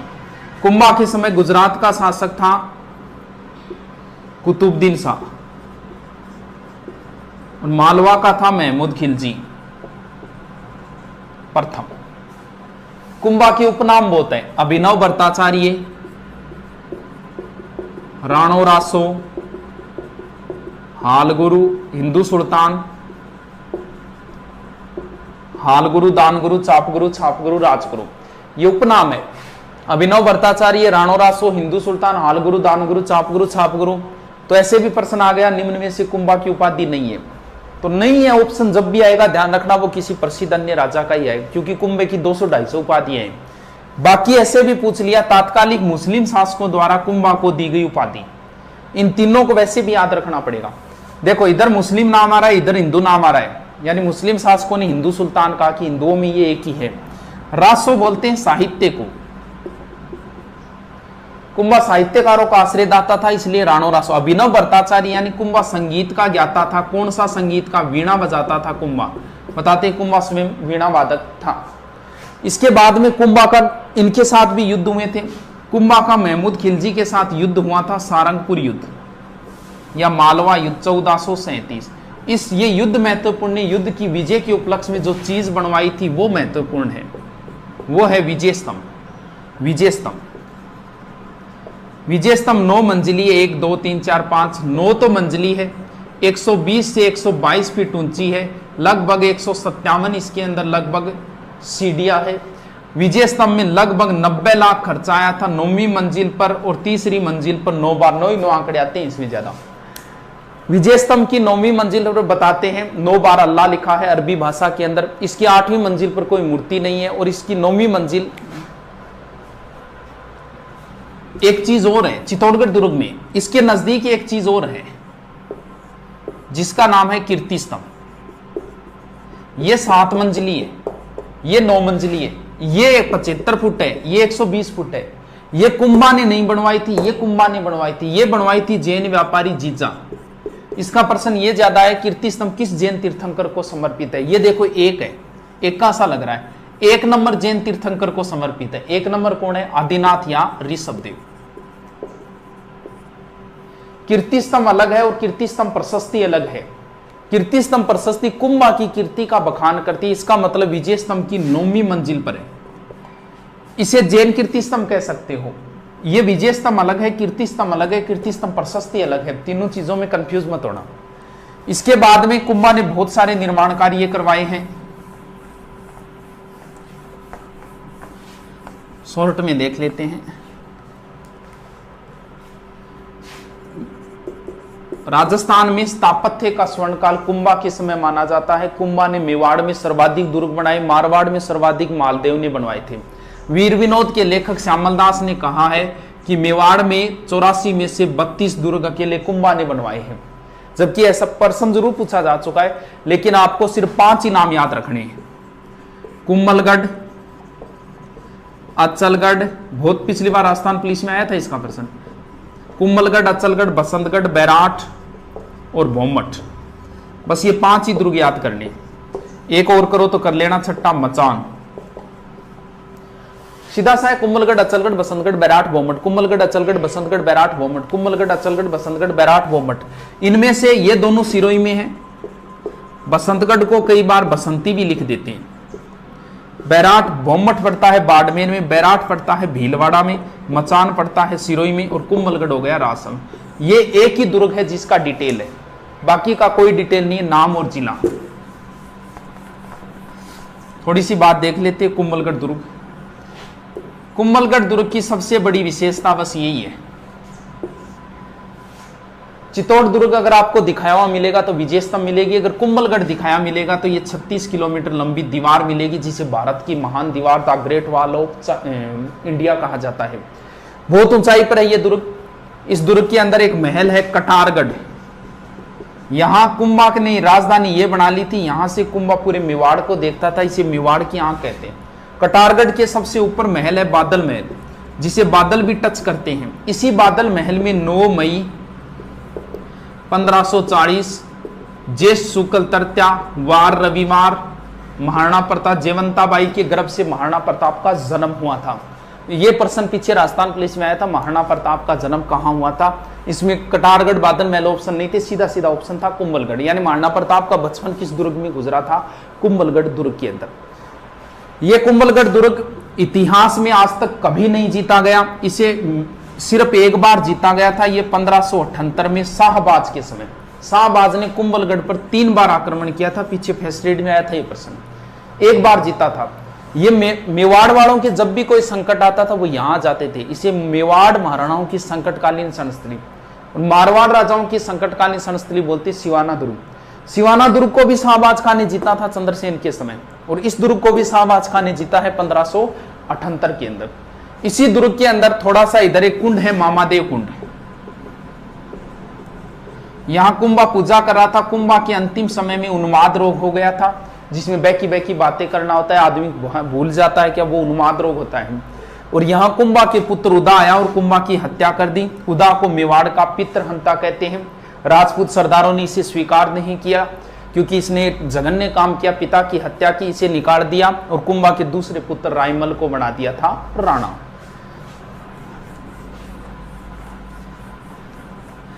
अब कुंभा के 1-2 मंदिर भी है, श्रृंगार चौरी, मीरा मंदिर, रणकपुर के जैन मंदिर और कुशाल माता मंदिर। श्रृंगार चौरी कुंभा की पुत्री थी रमाबाई, जिसे वागीश्वरी बोलते हैं। यह भी विद्वान विदुषी महिला थी। श्रृंगार चौरी इन्हीं के विवाह की चौरी है चित्तौड़गढ़। कुंभा की लगभग चीजें चित्तौड़गढ़ दुर्ग में ही है। मीरा मंदिर ये भी चित्तौड़ में है, इसमें कंफ्यूज मत होना।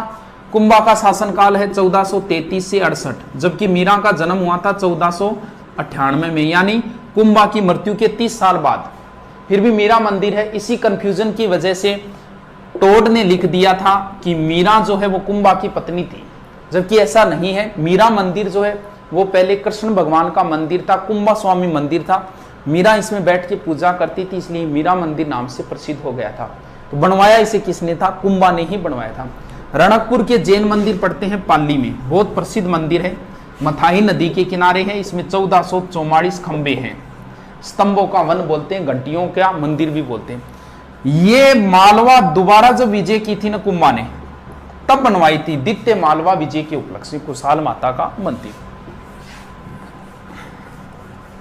इसके बाद कुंभा का साहित्य है, संगीत राज, संगीत मीमांसा, संगीत सुधा, कामराज, रतिसार। ये 5-7 ग्रंथ है जो आप देख लेना, रट लेना।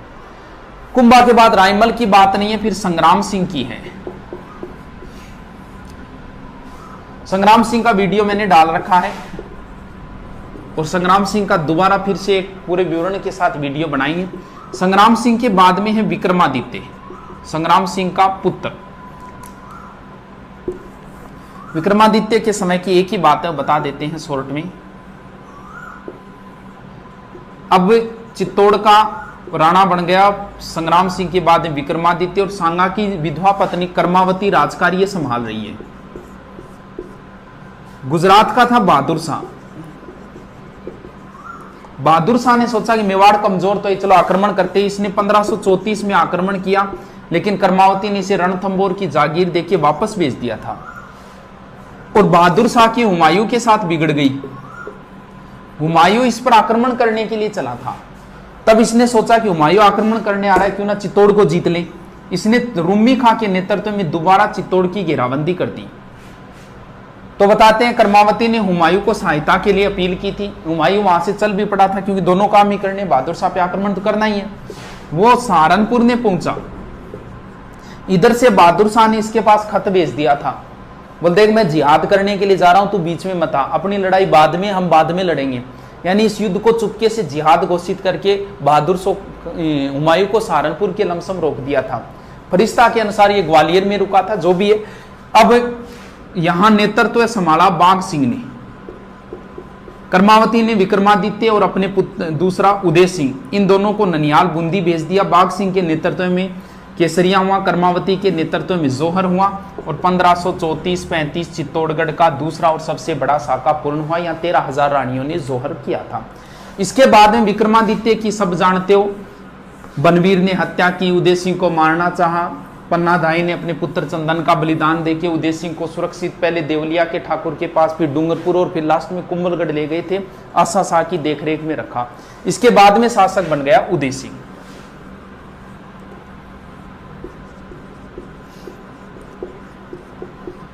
(1559) में उदय सिंह के पुत्र अमर सिंह का जन्म हुआ और 1559 में उन्होंने एक झील का निर्माण करवाया, उदय सागर झील, और यहीं पे एक नया शहर बसाया, उदयपुर।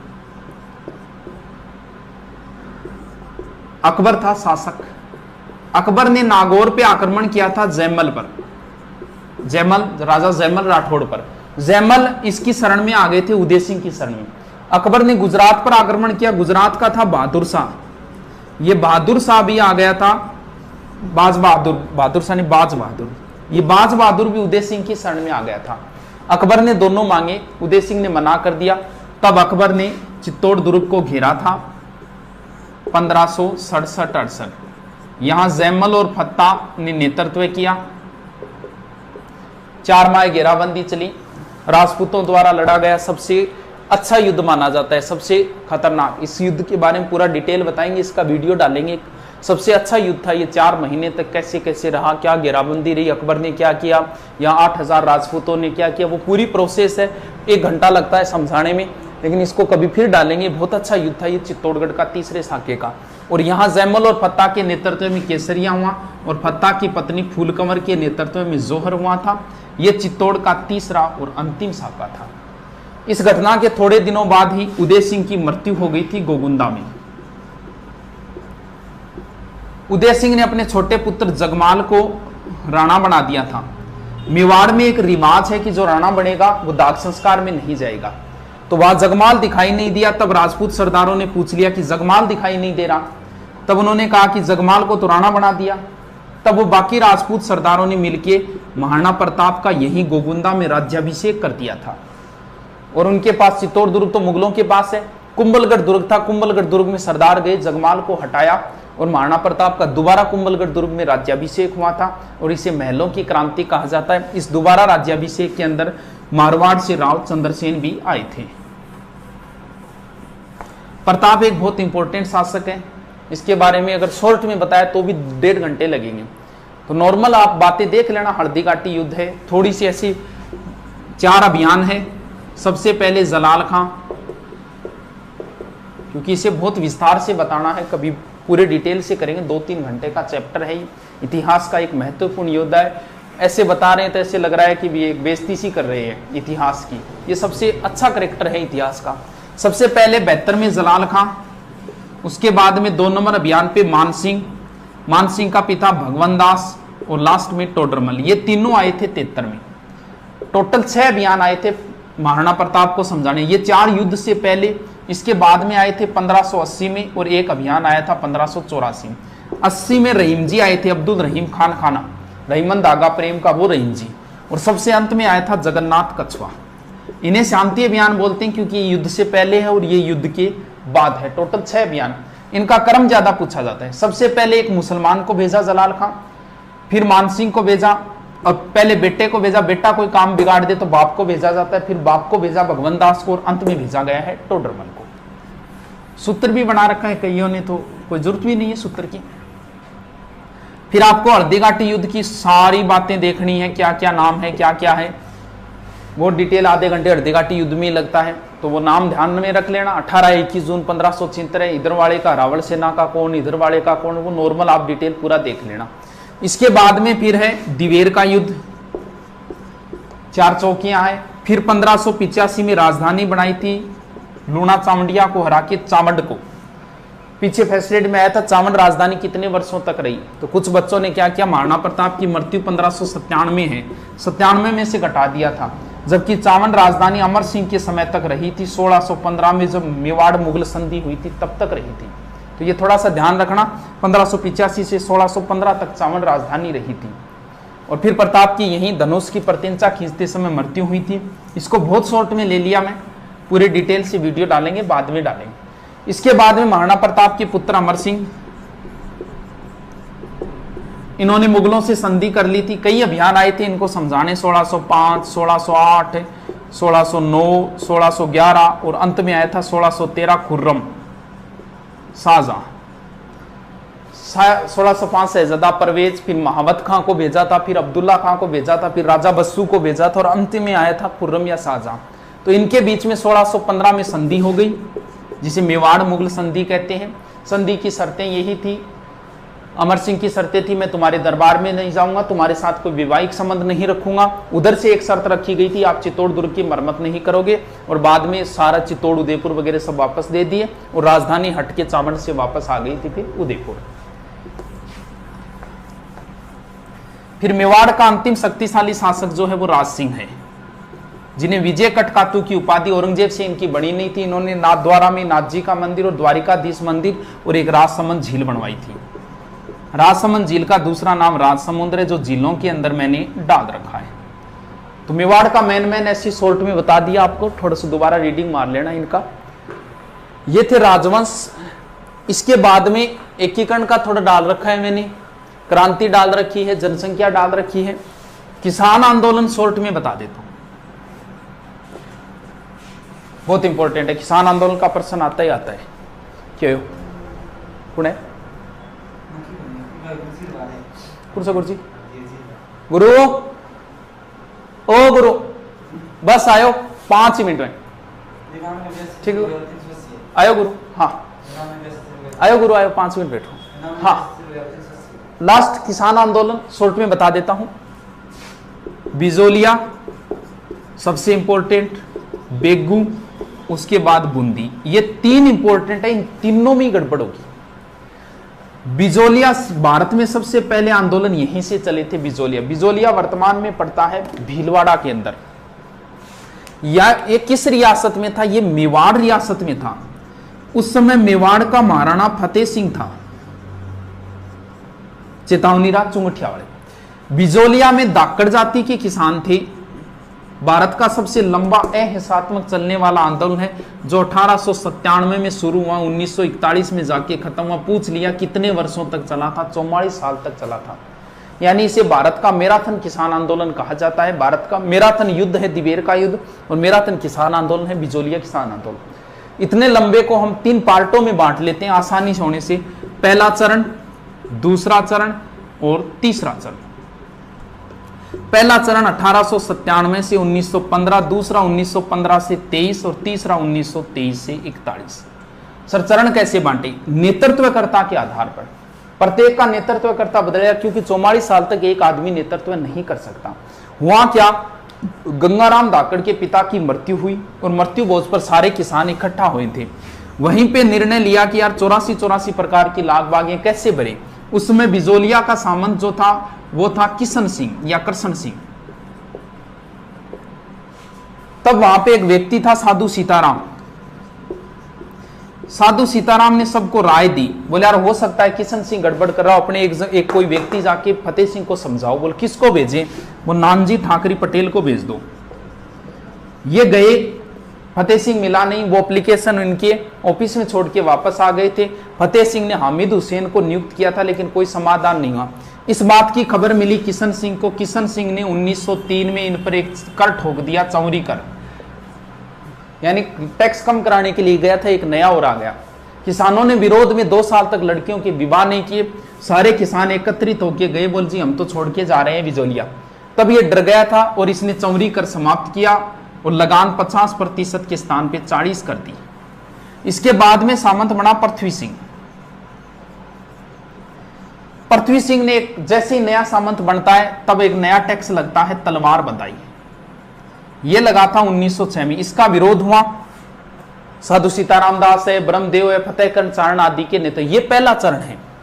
तो पहले चरण में याद रखना है, भारत राजस्थान में किसान आंदोलन के जनक साधु सीताराम दास माने जाते हैं, भारत में विजय सिंह पथिक माने जाते हैं। दूसरे चरण का नेतृत्व विजय सिंह पथिक करेंगे। पहले में नेतृत्व याद रखना है, नानजी ठाकरे पटेल को भेजा था 1903 चौरी कर और 1906 तलवार बंधाई कर। दूसरे चरण का जो नेतृत्व है पूरा, वो पूरा का पूरा नेतृत्व विजय सिंह पथिक संभालेंगे। विजय सिंह पथिक बुलंदशहर यूपी के थे। इनका वास्तविक नाम भूप सिंह गुज्जर था। इन्हें टोडगेट जेल में बंदी बनाए, यहां से भागे चित्तौड़ के ओछरी साइड में चले गए थे और वहां महात्मा के रूप में प्रसिद्ध हो गए। और इस आंदोलन का नेतृत्व विजय सिंह पथिक ने संभाल लिया। और विजय सिंह पथिक ने इस आंदोलन को भारत में प्रसिद्ध कर दिया। क्यों? क्योंकि इन्होंने अखबारों में निकलवाई इसकी खबरें। प्रताप, अभ्युदय, मराठा, इन अखबारों में खबरें छपवाई। और कांग्रेस का अधिवेशन हुआ नागपुर में 1920 में। वहां बिजोलिया से कुछ किसानों को लेकर राजाओं के विरुद्ध में प्रदर्शनी लगवाई थी इन्होंने। तो गांधी जी ने अपने निजी सचिव महादेव देसाई को भेजा था कि यार पता लगा क्या बात क्या है। बाद में यहां 1922 में एक समझौता हुआ था हॉलैंड की मध्यस्थता से। बोल जी हम आपकी 35 लाख बागें कम कर देंगे। लेकिन यह समझौता इसलिए हुआ था कि 22 में असहयोग आंदोलन चल रहा था, उसके डर की वजह से। बाद में असहयोग आंदोलन गांधी जी ने बंद किया, यह समझौता भी फेल हो गया। तीसरे चरण में जो नेतृत्व किया वो सिर्फ नेतृत्व करता, याद रखना है, अपने सीकर से रामनारायण चौधरी, जमनालाल बजाज, हरिबा उपाध्याय, माणिक्यलाल वर्मा। और 1941 में टी विजय राघवाचार्य की मध्यस्थता से समझौता हुआ और आंदोलन समाप्त। और बिजोलिया में एक ध्यान थोड़ा सा ये रख लेना, बिजोलिया के अंदर तुलसी भील नाम का एक व्यक्ति था जो किसका कार्य करता था? संदेशवाहक का कार्य करता था। यानी 15-20 किलोमीटर रोज चलता था और लोगों को सूचना देता था इसके बारे में। तो बिजोलिया लंबा आंदोलन है, लेकिन बातें जो मेन थी वो सारी बता दी मैंने। 44 साल, धाकड़ जाति, भारत का सबसे पहला किसान आंदोलन, अहिंसात्मक आंदोलन, साधु सीताराम दास, नानजी ठाकरे पटेल, इसके बाद में महाराणा, फिर किशन सिंह 1903, फिर 1906 पृथ्वी सिंह, उसके बाद में फिर दूसरा चरण विजय सिंह पथिक, फिर कई अखबारों में निकलवाए, नागपुर में निकलवाए, 1916 किसान पंच बोर्ड, 17 में उपरमाल पंच बोर्ड, इसके बाद में फिर वो हॉलैंड की मध्य समझौता, फिर तीसरे चरण में 2-3 नेतृत्व करता, फिर टी विजय राघवाचार्य की मध्यस्थता से समझौता। बेगू के किसान मेनाल नामक स्थान पर एकत्रित हुए और बिजोलिया में विजय सिंह पथिक के पास आए। बोल जी हमारा नेतृत्व करो। विजय सिंह पथिक ने भेजा कि आपका नेतृत्व रामनारायण चौधरी जी करेंगे। यानी विजय सिंह पथिक के कहने पर बेगू का नेतृत्व रामनारायण चौधरी, बूंदी वाले रामनारायण चौधरी के पास आए कि हमारा नेतृत्व करो। तो रामनारायण चौधरी ने कहा कि आपका नेतृत्व करेंगे नैनूराम। तो यहां का नेतृत्व रामनारायण के कहने पर नैनूराम जी ने किया, नैनूराम शर्मा के अंदर। अब देखो कंफ्यूजन कहां होगी, वो आपसे पूछेगा कि नानक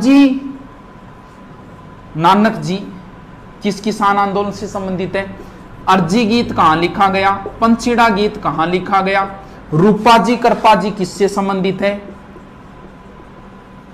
बोलशेविक समझौता किससे संबंधित है। बस ऐसे पूछता है, वहां गड़बड़ हो जाती है। वो पूछेगा नानक जी भील किस किसान आंदोलन से, बठगोड़े, क्या नानक जी बिजोलिया मोग, बेगू मोग, बूंदी मोग, वहां गड़बड़े।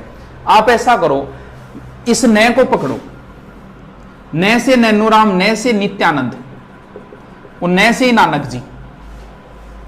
यानी बूंदी किसान आंदोलन का नेतृत्व नैनूराम शर्मा, स्थानीय आंदोलन का नेतृत्व नित्यानंद, नानक जी भील। यहां एक सम्मेलन हुआ 1903 में डाबी में, और गोलीबारी के अंदर नानक जी भील मारे गए। यहां के कार्यकर्ता नानक जी भील को ले गए थे, पुलिस के हाथ नहीं लगने दिया था इनके शव को। 9 दिन बाद देवगढ़ में इनका दाग संस्कार हुआ था।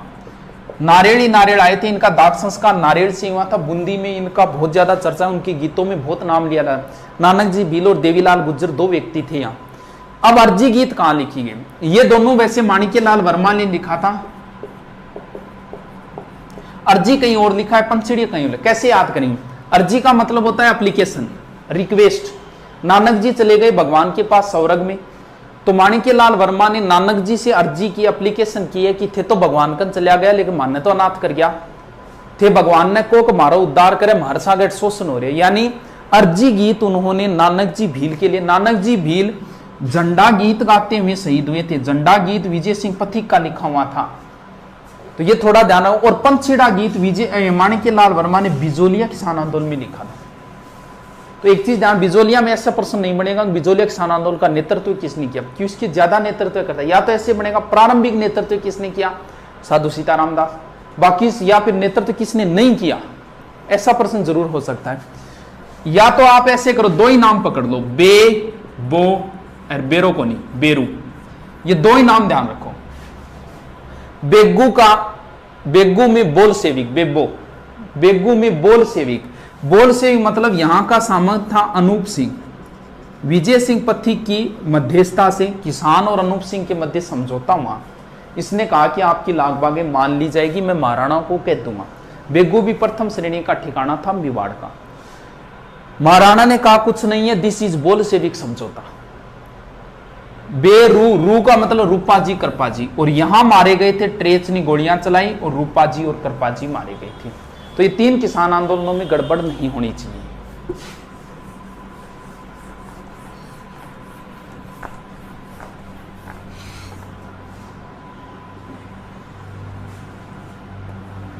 अब बचा है अलवर, सीकर, मारवाड़ और बीकानेर। अलवर ने मेयो ने विद्रोह किया था, मेयो आंदोलन का नेतृत्व यासीन खान ने किया था और यहां का आंदोलन धीरे धीरे सांप्रदायिक हो गया था, हिंदू मुसलमान हो गया था। यानी कहां के किसान आंदोलन सांप्रदायिक हो गए थे, मेयो। यहां की सबसे बड़ी घटना है निमुचना। कद हुई गुरुजी, 14 मई 1925। छज्जू सिंह, राजस्थान का जनरल डायर बोलते, छज्जू सिंह ने गोलियां चलाई, किसान मारे गए। इसका कंपैरिजन होता है जलियावाला से, निमुचना का। कैसे गुरु, इसको निमुचना हत्याकांड तो नाम दिया था रामनारायण चौधरी ने। इस हत्याकांड को दूसरा जलियावाला, यानी जलियावाला से भी भयंकर बताया था रियासती अखबार जो दिल्ली से निकलता था, और गांधी जी ने इसे डबल डायरिज्म कहा था। और एक जलियावाला कहा जाता है मानगढ़ हत्याकांड को, 1913 में हुआ था, उसकी तुलना भी जलियावाला से होती है। इसके बाद में सीकर के जो किसान आंदोलन थे उनका नेतृत्व भी वैसे रामनारायण चौधरी ने किया था। यहां 1931 में क्षेत्रीय जाट सभा की स्थापना हुई और 1934 में जाट प्रजापति महायज्ञ का आयोजन हुआ था। सीकर के किसान आंदोलन की विशेष बात ये, यहां के किसान आंदोलन की खबरें इंग्लैंड का एक अखबार है डेली हेराल्ड, उस डेली हेराल्ड में छपी थी। अब जब अखबार में आ गई तो फिर संसद में मामला उठा। अंग्रेज था लॉरेंस, उसने इस मामले को संसद में उठाया था, हाउस ऑफ कॉमन। यानी कहां की किसान आंदोलन की खबरें इंग्लैंड में, सीकर की किसान आंदोलन की हाउस ऑफ कॉमन में उठाया था लॉरेंस ने, यानी वहां की संसद में मामला उठा था। यहां की प्रसिद्ध घटना है कटराथल, सीकर। बस यहां का प्रसिद्ध प्रश्न है किशोरी देवी, बार बार यही आता है, हरलाल की पत्नी थी। प्रश्न यही आता है कटराथल में 10,000 महिलाओं का नेतृत्व किसने किया, किशोरी देवी ने, और यहां वक्ता का कार्य किया था उत्तम। वैसे अगर आपसे पूछ लेना कहां किसान आंदोलन में महिलाओं ने भाग लिया था, तो वो बूंदी में है। बूंदी में महिलाओं से भी बेगार ली जाती थी, वहां किसान आंदोलनों में महिला ने भाग लिया था। सीकर में एक जगह है कुद्दन, यहां भी लॉर्ड वेव ने गोलियां चलाई। जयसिंहपुरा में भी हत्याकांड हुआ था। ये 2-3 एक नाम है, थोड़ा ध्यान रखना। बीकानेर में पानी के लिए आंदोलन हुआ था, आबियाना कर के लिए। बीकानेर के महाराजा गंगा सिंह गोलमेज सम्मेलन में गए थे। पीछे से एक अखबार निकलता है बीकानेर दिग्दर्शन, उसमें खबरें छपवा दी थी चंदनमल भेड़ ने गंगा सिंह के विरुद्ध। तो इसे कहा जाता है बीकानेर षड्यंत्र केस। और यहां जो मैन है वो है दूधवा खारा आंदोलन। दूधवा खारा पड़ता है चूरू के अंदर। इसका नेतृत्व हनुमान सिंह वगैरह ने किया। हनुमान सिंह एक पुलिस अधिकारी थे, एग्जाम में आता कहां की किसान आंदोलन का नेतृत्व एक पुलिस अधिकारी ने किया था, दूधवा खारा। मारवाड़ में वैसे मादा पशुओं के निष्कासन के विरोध में आंदोलन हुआ। यहां एक नाम याद रखना, चांदमल सुराणा। सुराणा होता है बनिया, यानी बनिया का मतलब फिर नापतोल, 1921। यहां तोल आंदोलन हुए थे 1921। 100 शेर से संबंधित था वो तोलांदोल। लास्ट घटना है डाबड़ा हत्याकांड। कब हुई थी? 13 मार्च 1947। डाबड़ा पड़ता है डीडवाना नागौर। यहाँ कुछ लोग मारे गए थे, जिसके अंदर है रामूराम, चुन्नीराम, धन्नाराम, नंदराम आदि 2-3 एक नाम है। वो पीछे एग्जाम में आया था पुलिस वाले में कि रामूराम, चुन्नीराम, धन्नाराम, रुगाराम आदि किस किसान आंदोलन में मारे गए थे। ये थे डाबड़ा हत्याकांड। तो लगभग हिस्ट्री का रिपीट मार दिया है। इसे 1-2 बार आप और देख लें, फायदा ही होगा। लगभग प्रश्न आपको इनमें से कहीं ना कहीं से मिल ही जाएंगे। ठीक है, धन्यवाद।